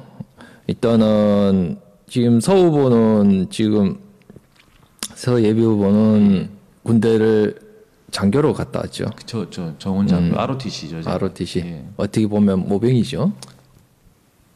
징병이 아니라 모병이죠. 자기가 선택했으니까. 그렇죠. 예, 그 모병이죠. 우리나라는 의무니까. 그래서 물어보는 건데, 현재 지금 더불어민주당 내에서 이제 총선의 공약 중에 하나가 바로 이제 모병제 도입에 관련돼서 지금 이슈를 지금 가지고 나오고 있는데, 본인이 생각하는 모병제에 대해서는 어떻게 보시고 계십니까? 근데 지금 우리 민주당의 당론으로는 아니고요. 그리고 정책 그 논의조차 하지 않고 있고, 대신에 이제 민주연구원은 사회적 그 인구 구조를 변화하든지 미래에 대해서 보고서를 매주 씁니다. 매월 정기적으로. 그 가운데 수백 개 가운데 하나가 지금 모병제 그건데, 사실 이게 이슈화가 예전부터 계속 조금씩 되다 보고 하니까 지금 뭐 자꾸 선거에 연결시키는 건데, 저는 선거 그 공약이 아니고 그냥 이거는 지금이라도 논의를 해야 된다고 봐요, 사실. 왜냐면 이게 기본으로 보이잖아요. 군대에 누가 갑니까? 지금 젊은 청년이 가는데 청년이 없어요, 지금. 그러면 모병제라고 하는 게 아니고 청년이 줄어드는데 우리가 어떻게 보면 이게 분단국가 휴전 상태에서 이게 자원이 없으면 이거 어떻게 해결할 것인가에 대한 논의를 해서 그 안에 해결안이 이제 모병제가 되는 것이고, 두 번째는 뭐 예를 들어 미국에 대해서 뭐 전략적 제휴를 더 한다든지, 그럼 뭐 여러 가지 상황이 있겠죠. 아니면 무기를 진짜 더 많이 산다든지, 그런 논의 과정의 하나가 돼야 되는 것이고, 모병제가 논의의 중심이 될 이유는 없다라고 보는 거죠, 저는. 그럼에도 이제 모병제에 대해서 한 번 더 여쭤보겠는데, 사실은 이제 모병제에 대한 찬반 여론이 뭐 민주당 내 연구 관련된 뿐만 아니라 사람들 간에도 많이 지금 오가고 있어요. 또 그 중에도 이제 국내 상황에 대해서 이제 모병제가 맞냐 아니면 진병제를 유지해야 되냐 뭐 여러 가지 뭐 얘기가 많이 나오고 있는데, 서 후보 입장에서는 모병제, 진병제 선택을 하려면 어느 걸 선택할 겁니까? 뭐 극단적으로 또 선택을 극단적이라기보다는 이제 선택권에 대해서 이제 어느 정이 합리적인 거냐, 합리적인 대안 방법이 있다면. 근데 지금은 사실 모병제를 하자, 진병제를 하자 환경이 이게 진병제 의무적으로 돼 있는데, 모병제 말씀드렸잖아요. 이게 군대 옮기냐, 군공항 옮기냐, 이가 똑같은 질문이에요. 모병제가 하자 이게 중요한 게 아니고 모병제를 어떻게 하냐가 더 중요한 거고. 그렇기 때문에 이걸 단순하게 모병제 찬성하냐 반대하냐 하기는 사실 어려운데, 지금 상황으로 계속 가면 모병제가 돼야 되는, 할 수밖에 없는 구조가 되는 것이 맞죠. 예. 그렇군요. 그렇죠. 예. 그래서 뭐 요즘 뭐 젊은 층에서는 뭐 군대 입대에 관련된 부분도 있지만은 지금 현재 인구가 점점 줄어들고 있고, 그러다 보면은 이제 과거 전력처럼 이제 머리 쪽수로만 하는 이제 어떤 전력 병과 수준이 아니라 어떤 뭐 무기라든지 이런 첨단 관련돼 가지고 지금 발전하고 있음에도 불구하고, 아직까지도 이제 어찌 보면 대구라는 지역 자체가 워낙 지역이 보수 성향이 강하잖아요. 그러다 보니까 이 모병에 대해서 가장 부정적인 생각이 가장 많아요. 그러다 보면 이 사람들이 지금 모병에 대한 얘기를 가져 나왔는 이제 더불어민주당에 관련된 데에서 인식이 안 좋을 수가 있는데, 저희는 모병제를 말씀드리니까 민주당이 다 좋은 게 없다니까요. 그러니까 인식은 그렇게 사실은 그런데 이제 여론상에서 지금 언론에서 보도되기를 이렇게 민주당에서 한 것처럼 지금 얘기가 나오고 있잖아요, 보면. 그러니까 이제 그 말씀드린 의도하든 의도하지 않는 뭐 있는데, 사실은 민주당에서 논의한 적이 한 번도 없습니다. 진짜로. 그러니까 어쨌든 뭐 인식되기로는 그렇게 되는데, 왜 단적으로 이제 유권자가 모병제를 선택할래, 진병제를 선택해야 돼, 이제 단적 이번에는 극단적인 선택을 이제 물어보는 거예요. 이제 그렇게 많이 유권자가 물어본다면 뭐라고 대답하실 겁니까? 그럼 이제 솔직하게 얘기해줘. 그런 논의나 그런 과정이 저도 준비가 덜 돼 있기 때문에 답변을 못 드리겠다고 해야 되죠. 그래서 말씀드렸잖아요. 똑같이 군공항 옮길래 말래. 왜 어떻게 그렇게 그냥 유권자가 사실은 모병제 할래 하진 않죠, 사실. 이게 언론의 어떤 그걸 수도 있고 본인의 그 관심거리인 건데, 말씀드렸지만 민주당 공약으로 모병제는 없어요. 그리고 논의를 아예 안 했다. 그걸 계속 이야기해요. 대신에 그런 논의는 국방부나 아니면 그거는 비공식적이 아니에요. 그냥 다른 분야에서 당연히 논의는 당연히 해야 돼요, 지금. 예. 늦었죠, 사실. 이런 건 빨리 했었어야 되는 것이니까. 또 젊은 층의 입장에서는 보면 모병으로 하면은 내가 선택할 수 있는 어떤 징병에 대한 부분도 내가 선택을 할 수 있는 부분이 있지 않겠냐. 그래서 어떻게 보면 이 부분을 조금 원하는 부분도 없지 않아 있을 텐데. 그러니까 더 나가면 모병제가 아니고 모병제를 진짜 하게 되면 그럼 어떻게 하냐. 그럼 외국인들 또 대상으로 뽑아야 되느냐. 용병처럼 그거 하나 문제하고, 그러면 모병제를 하게 되면 그러면 인간을 정말 봤을 때, 전투력을 봤을 때 다 다를 텐데 그 월급을 동일하게 줄 것인가? 그러니까 이런 문제가 없는 상태에서 모병제 맞습니다 하면 안 된다는 거예요. 그러면 환경이 있으면 모병제나 말씀드렸지만 군 전투와 기계화든지 대첨단화 시켜놓고 이것을 활용할 수 있는, 이것도 되고 이렇게 해야 돼요, 사실. 그렇죠. 단순하게 들어가면 안 돼요, 이런 모병제 문제는. 예. 어떻게 보면 첨예하게 좀 이제 논란이 되고 있는 이제 내용이기 때문에 뭐 한번 여쭤봤는데, 뭐 이 부분에 좀 약간의 삐끗나는 약간 얘기인데 사실 이제 우리가 이 진변경이나 모병제나 얘기 나온 것도 보면은 우리가 지금 남북이 지금 분단이 되어 있는 상황이다 보니까 이제 거기에 관련해서 북미 정상회담도 상당히 많이 관심을 가지고 있는 게 우리 다른 지역에 비해서 우리 대구가 많이 가지고 있는 게 개성공단 문제가 있잖아요. 그러다 보니까 이제 북미 회담이 어떻게 진행되느냐에 따라서 대구 지역 경제에 있는 분들도 상당히 이 촉각을 세우고 있어요. 그렇다면 이 지금 현재 북미 회담 결과가 대구에 어떤 영향을 미칠 것인지 그거에 대해서 어떻게 해안을 가지면 좋을 것인지 얘기를 한번 해줄 수 있다면. 그 지금 북미 정상이라 이거 단순하게 안보 그 이슈로 가면 안 되는 거고 대한민국의 정말 말이죠 평화는 당연히 와야 되는 거거든요. 그래서 일부에서는 좀 뭐 문재인 대통령이 왜 자꾸 북한한테 이렇게 좀 저자세냐라고 하는데 저는 개인적으로 대통령이기 때문에 저렇게 해야 된다고 봐요.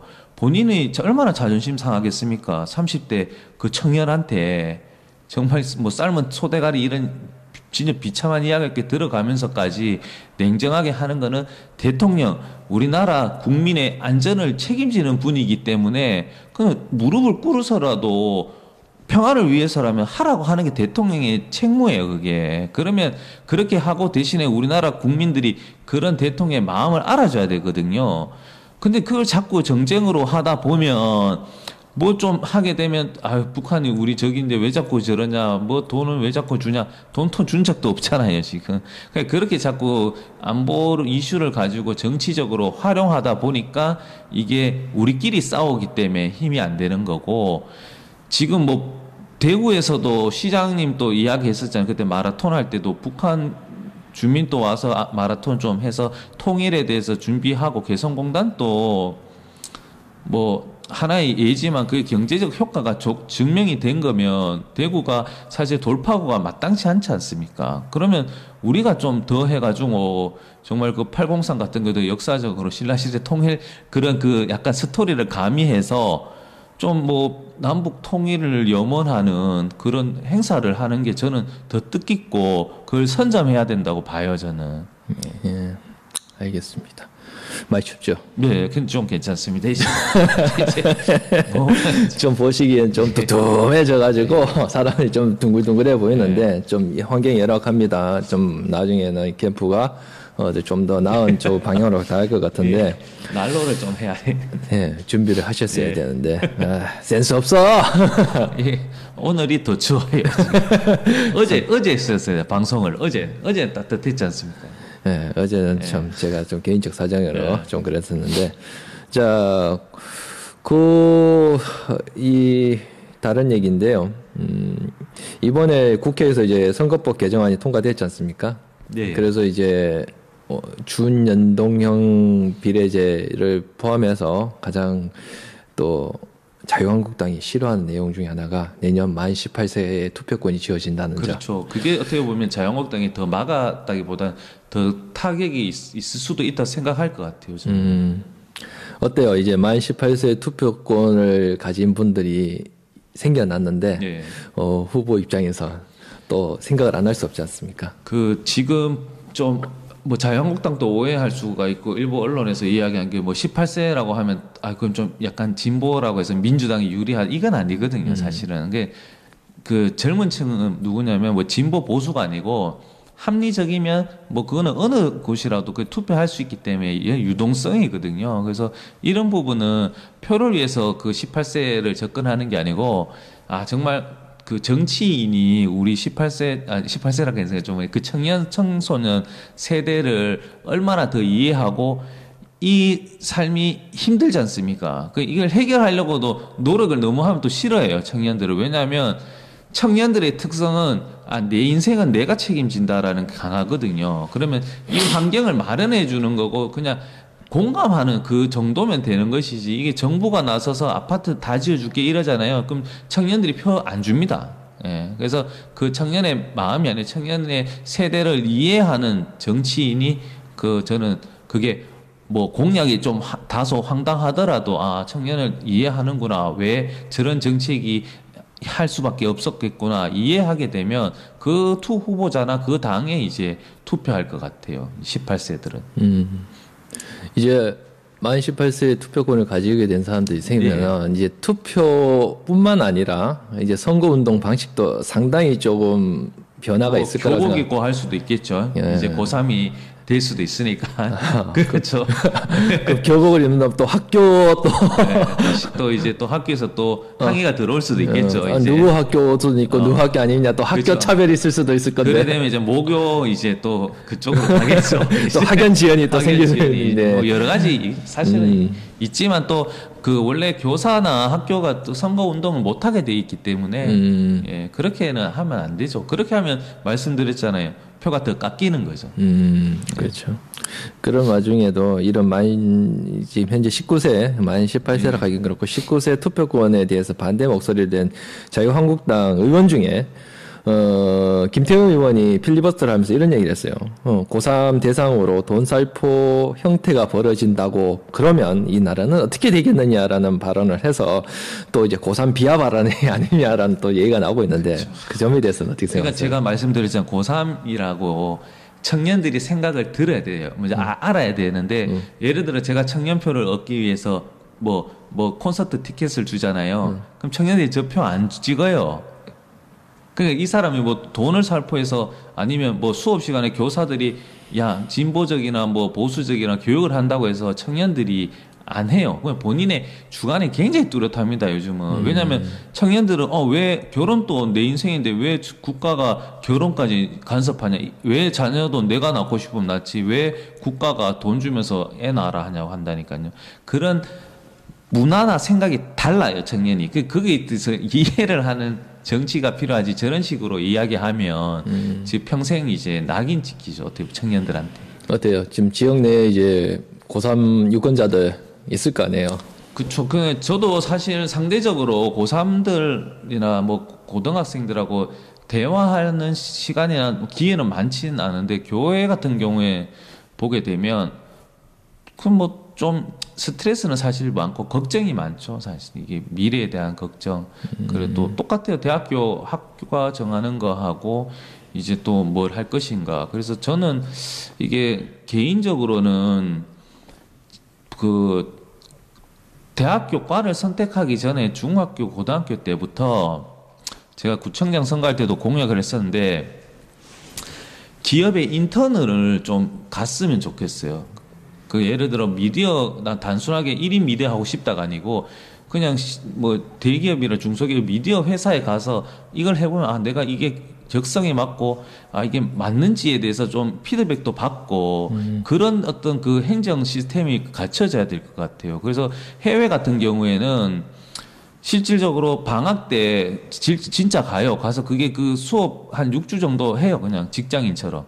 그러면서 자연스럽게 내가 이제 어느 쪽에 관심이 많고 그러니까 이제 대학교도 굳이라기보다는 갈 필요가 없고 일선에 빨리 나가서 자기 꿈을 실현하는 젊은이들이 또 인정받고 성공하는 거거든요. 그러니까 그런 작업이라기보다는 그런 환경이 없으니까 청년들이 대학교 가도 내가 뭐를 잘하는지를 몰라요. 그냥 공부 외우고 이런 거다 보니 이런 부분이 굉장히 불쌍한 거죠, 사실. 벌써 보면은 고3 유권자들 생각 중에는 가장 자리 잡는 게 현재 교육 시스템이라든지 이런 교육 부분에 대해서도 많이 관심이 있을 텐데 보시기에 지금 현재 지역구 내에 교육이라든지 교육복지 시스템이 지금 어떻게 돌아가고 있는지 파악은 하고 계시는지. 교육복지란 게 뭐 방과학교 뭐 이런 뭐 대체적으로 예를 들자면 그렇게 될 수도 있는 것이죠. 네, 그러니까 저도 사실 방과학교 막 수업을 참여하고 하진 않은데 언론에서 보면 뭐 코딩 수업이라든지 뭐 드론 관련해서 하고 물어보면 하긴 한다 그래요, 사실은. 근데 저는 개인적으로는 좀 제가 컨셉이 뭐냐면 좀 동구는 좀 그 생활체육이라고 하죠. 좀 운동이나 이런 거에서 좀 정신적 건강도 좀 필요하니까 또 단체적인 마인드도 중요하거든요. 그래서 축구나 좀 야구나 아니면 좀 이렇게 배드민턴이라도 해서 좀 이런 부분도 좀 같이 좀 운동해서 또 거기에서 또 더 나가면 뭐 배드민턴 또 하게 되면 뭐 배드민턴 체에 대해서도 또 기술이 또 개발될 수 있는 여지가 있을 거면 이런 부분 또 뭐 배드민턴 좋아하면 이 친구들이 배드민턴 뭐 회사나 연구 단체에 가서 좀 공부도 하고 또 운동도 같이 하면 이런 식으로 좀 같이 엮어 가는 게 좀 맞지 않을까 이 생각이 그런 연계적인 사업을 예, 좀 예. 했으면 좋겠다. 그렇군요. 아까도 얘기했듯이 뭐 만 18세, 19세 뭐 투표권 고3한테 주어진다 하더라도 뭐 크게 유리한 부분은 없다라고 얘기했잖아요. 뭐 그러다 보면 똑같죠. 그러니까 민주당이 유리하다는 게 아니고 그거는 그냥 유권자만 늘어났을 뿐이지. 예. 그렇죠. 그럴 때 보면은 이거에 대해서 조금 뭐 좀 젊은 꼰대, 요즘은 점꼰이라고 하고 노꼰이라고 뭐 꼰대 얘기 많이 나오잖아요. 본인 생각에 이 꼰대라는 이 요즘의 용어에 대해서 어떻게 생각해요? 그냥 이제 꼰대라는 게 그냥 그만큼 자기 생각에 맞다라는 거거든요. 출발이. 그러니까 그건 꼰대가 맞는 것이죠. 예. 본인은 어때요? 꼰대라고 생각해요? 그러니까 꼰대일 수도 있죠. 제가 왜냐면 저도 40년을 살다 보면 제 생각이나 제 환경에 따라서 제가 맞을 수도 있는데 그런 내가 그렇게 맞다, 내가 옳다라고 생각을 안 하려고 의도적으로 많이 하죠. 예. 그래서 뭐 마음으로는 진짜 좀 아니라고 하지만 좀 들으려고 노력을 많이 하죠, 사실은. 예. 알겠습니다. 이제 선거법 관련해서는 뭐 자유한국당 얘기를 하자면 뭐 한도 끝도 없겠고 뭐 여기서 너나 비난적인 얘기가 많이 나오니까는 그렇죠. 자유한국당 뭐 제가 사실 자유한국당 뭐 평가할 시간이 없어요. 제가 호치 민주당 제 이야기할 시간도 없는데. 그렇죠. 예. 워낙 뭐 얼토당토하는 얘기를 좀 많이 했어서 그런데 지금 가장 이슈가 되고 가장 핵심적인 내용 하나만 더 얘기 넘어갈게요. 이제 거의 마지막 발언에 네. 가까운 이제 질문일 수도 있는데 지금 검찰개혁 내지 공수처 설치 관련해 가지고 지금 내일이면은 아마 표결이 들어가지 않습니까? 예. 그래서 또 뭐 공수처 설치에 관련된 표결에 또 반대 찬성했다가 또 반대 입장을 돌아선 분도 있다는 기사도 나오고 있는데 서재 후보가 생각하는 이 생자 입장에서 지금 현재 검찰개혁, 공수처 설치 이거의 핵심은 뭐라고 생각하십니까? 그러니까 이제 그 핵심은 권력의 견제입니다. 그 견제. 검찰이 나쁘다라는 게 아니고 검찰이 잘못했을 때 판사가 잘못했을 때 누가 심판하냐? 본인들이 스스로 심판하기 굉장히 어렵거든요. 그래서 공수처는 그게 수단인 거거든요. 공수처는 이름일 뿐이잖아요. 그럼 그게 핵심은 뭐냐면 상호 견제할 수 있는 거고 저는 지금 논란이 되는 게 왜 논란이 되는지 이해가 좀 어려운 것은 법안을 마련하는 당사자는 국회의원인 게 맞아요. 검찰이 하는 게 아니고 국회의원들이 법안을 올리면서 독소조항이라고 하는데 왜 그게 독소조항인지도 모르겠는 게 상식적으로 생각해서 대통령 친인척의 비리를 공수처 조직이 아니라 일선 검찰이 알았으면 공수처 수사 대상이 공수처잖아요. 그러면 당연히 그 정보를 넘기는 게 맞는 것이지 검찰이 수사를 하다가 넘길까 말까 고민하면 검찰이 그러면 안 넘기면 그게 문계기 수사가 되는 거지. 검찰이 그걸 인지해서 압수수색을 못하고 넘기라고 해가지고 그러면 공수처가 검찰 주장에서 공수처가 깔아뭉개면 어떡하냐 하면 검찰이 있잖아요. 예를 들어 지금 공수처가 있다고 생각해 보세요. 예를 들어 근데 문재인 대통령 할게요. 그럼 문재인 대통령 친인척이 범죄 연루가 됐다 쳐요. 만약에 그러면 공수처가 우리 문재인 정부 이렇게 해서 수사를 하지 말자 했다 쳐요. 그러면 검찰이 가만히 있습니까? 그러면 예, 그게 견제가 되는 거예요. 그리고 자꾸 오해하시는 게 공수처를 가지고 뭐 야당 탄압, 뭐 입맛 하는데 우리나라 대통령제에서 문재인 대통령이 권한이 제일 세면 법무부 장관이나 뭐 예를 들어 검찰총장을 정말 자기 완전히 자기 말만 듣는 사람 하면 예전 정부 다 그랬지 않습니까? 공수처를 만들면 어떻게 보면 자기 뒤에 등에 칼을 꼽는 건데 그런 조직을 왜 만들어요? 그런 거는 견제를 위해서 힘들다기보다는 시대적 사명이 있기 때문에 우리 여당도 그렇고 또 문재인 정부도 당연히 하는 거죠. 그렇게 이해를 해 주셔야 돼요. 거기에 부수적인 얘기로 뭐 대구 지역도 나름 이제 공수처 설치나 검찰 개혁에 대한 또 찬성 여론이 한 50%에서 한 60% 정도로 있는 걸로 알고 있는데 그럼에도 불구하고 조국 전 장관에 대한 내용을 가지고 얘기를 하면은 또 다른 의견이 나와요. 또 이제 그 조국 전 장관이 얘기했던 검찰개혁 이런 부분에 대해서 뭐 이제 진위 여부성에서 조금 의심을 하는 부분이 많은데 특히 대구 지역은 더 심하잖아요. 또 지역 내에서도 그런 부분에 그렇죠. 말하시는 분들이 많을 텐데 그 부분들 만나면 주로 어떤 얘기합니까? 그러니까 저는 이야기해요. 그러니까 두 가지 이야기하는데 조국 전 장관의 같은 경우에는 지금 이야기하게 되면 이분은 일단 벌써 범죄자로 낙인이 돼 있어요. 근데 저는 비난받는 거는 이분이 뭐 페이스북이나 이런 거는 당연히 얼마든지 비난할 수 있지만 지금 이제는 법의 영역으로 넘어왔기 때문에 법적인 문제가 더 중요한 거거든요. 근데 최초에 문제 제기했던 거하고 지금하고는 완전히 달라졌어요. 지금 사건의 본질이. 이 부분은 저는 되게 의도적이었다고 보는 것이고 대신에 조국 전 장관 때문에 공처를 한다라는 거는 아니다. 그리고 조국 전 장관을 뭐 보호할 필요도 없고 우리는 왜냐 민주당 입장에서는 청문회 과정에서는 했고 이제 검찰에 넘어갔기 때문에 우리 당론은 뭐냐면 수사 결과를 보고 지켜보고 수사 결과 중에는 우리가 이해할 수가 없다라는 거거든요. 저도 마찬가지고. 근데 대신에 제가 종편에 계속 나와서 하는 이야기는 이제 다른 패널들은 이제 이 사람이 범죄자다, 연루돼 있다 확정하고 들어가는 것이고, 그럼 저는 아닐 수가 있다라는 거기 때문에 보호하는 것이지, 저도 말씀드렸지만 조국 전 장관이 어떤 연루인지 정확하게 모르는 거잖아요. 근데 왜 우리가 조국 전 장관이 범죄자로 단정하냐, 이게 굉장히 무서운 거다. 그리고 여론조사도 하면 조국 전 장관에 대한 지지가 안 좋잖아요, 대구가. 그렇지만 수사나 검찰이 과도하다고 하면 더 높아요, 이게. 그러면 대구 사람들도 제가 택시 기사분들이나 좀 들어보면, 조국 장관 잘못했지. 근데 조국 장관처럼 수사하면 대한민국 국회의원 중에 누가 더 깨끗한 사람이 어디 있냐라고 이야기는 해요. 예. 그렇군요. 일단 뭐 지역 내에서는 여러 가지 의견도 나오고 있고 예. 일단 뭐 이런 부분에 대해서는 나름대로 이제 출마하는 입장에서는 조금 약간 난제가 될 수 있는 부분이긴 한데 솔직하게 말씀드려야 되죠. 예. 그리고 또 저도 더 이제 좀 잘못했으면 당연히 잘못했다고 얘기를 해야 되는 것이고. 오히려 이것 때문에 또 민주계열에 있는 사람들이 또 이래 또 너 저 공처하면서도 왜 조국 장관에 대해서 그렇게 얘기하냐 또 비난의 목소리 나올 수도 있을 것 같긴 한데. 그건 저는 말씀드린 진영 논리나 선면성의 논리로 정치를 하면 안 돼요. 그냥 그러면 이거는 평론가나 뭐 패널은 가능하지. 왜냐면 그쪽으로 하는 그건 정치는 다 같이 가야 돼요. 예를 들어 저는 극단적으로 얘기하면 그냥 주민이 해가 서쪽에서 떴네요 하면 그렇죠. 저도 거꾸로 봐서 보니까 동쪽에서 뜨는 줄 알았는데 이렇게 그냥 소통해줘야 돼요. 근데 거기서 이론적이고 이성적으로 엉뚱한 얘기 하지 마세요 하면 그건 정치인의 자세가 아니잖아요. 그걸 이해를 좀 해주셔야 되고 그런 간극을 저는 어제도 좀 고민을 한 게 뭐냐면 뭐 극단에 있는 진보, 극단에 있는 우익한테 저를 다 뭐 비난하는 그 컨셉이 맞다.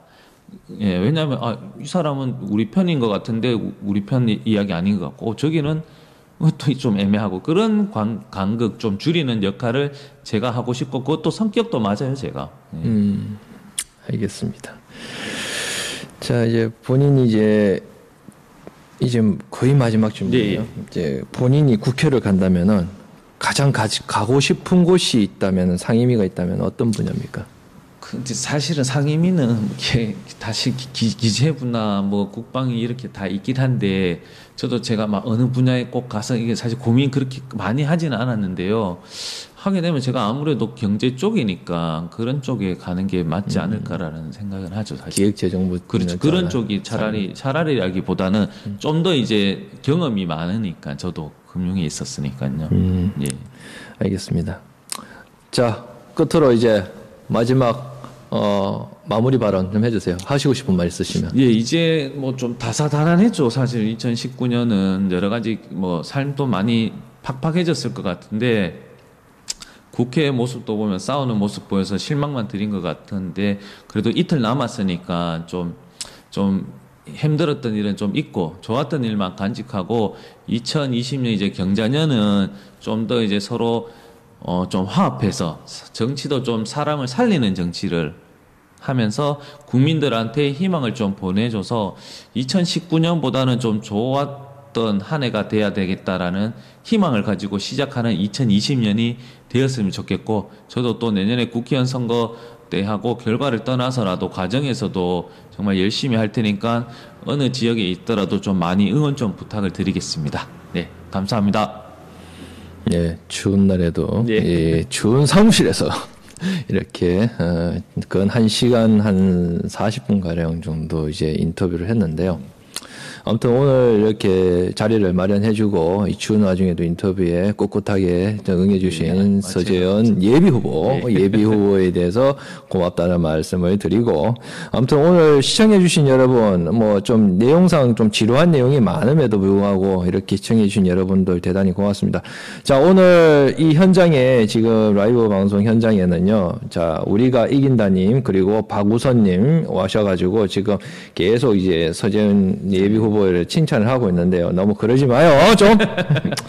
자, 한번 나중에 박우서 시청자분도 한번 만나서 얘기를 해봐야 되고, 그리고 오늘 시청해주신 나암님, 그리고 박우선님, 그리고 조용호님, 고수님, 그리고 우리가 이긴다님, 다음 시청해주셔서 대단히 고맙습니다. 다음에도 좋은 내용으로 또 다른 또 출마 예비 후보자들을 만나뵈서 여러분들에게 상세한 얘기를 전해드리도록 하겠습니다. 오늘 지루한 나머지 이제 딱딱한 얘기를 시청해주신 여러분 대단히 고맙습니다. 앞으로도 좋은 방송으로 여러분께 보답해드리도록 하겠습니다.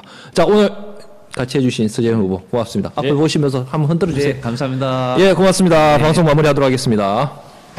진짜 춥습니다.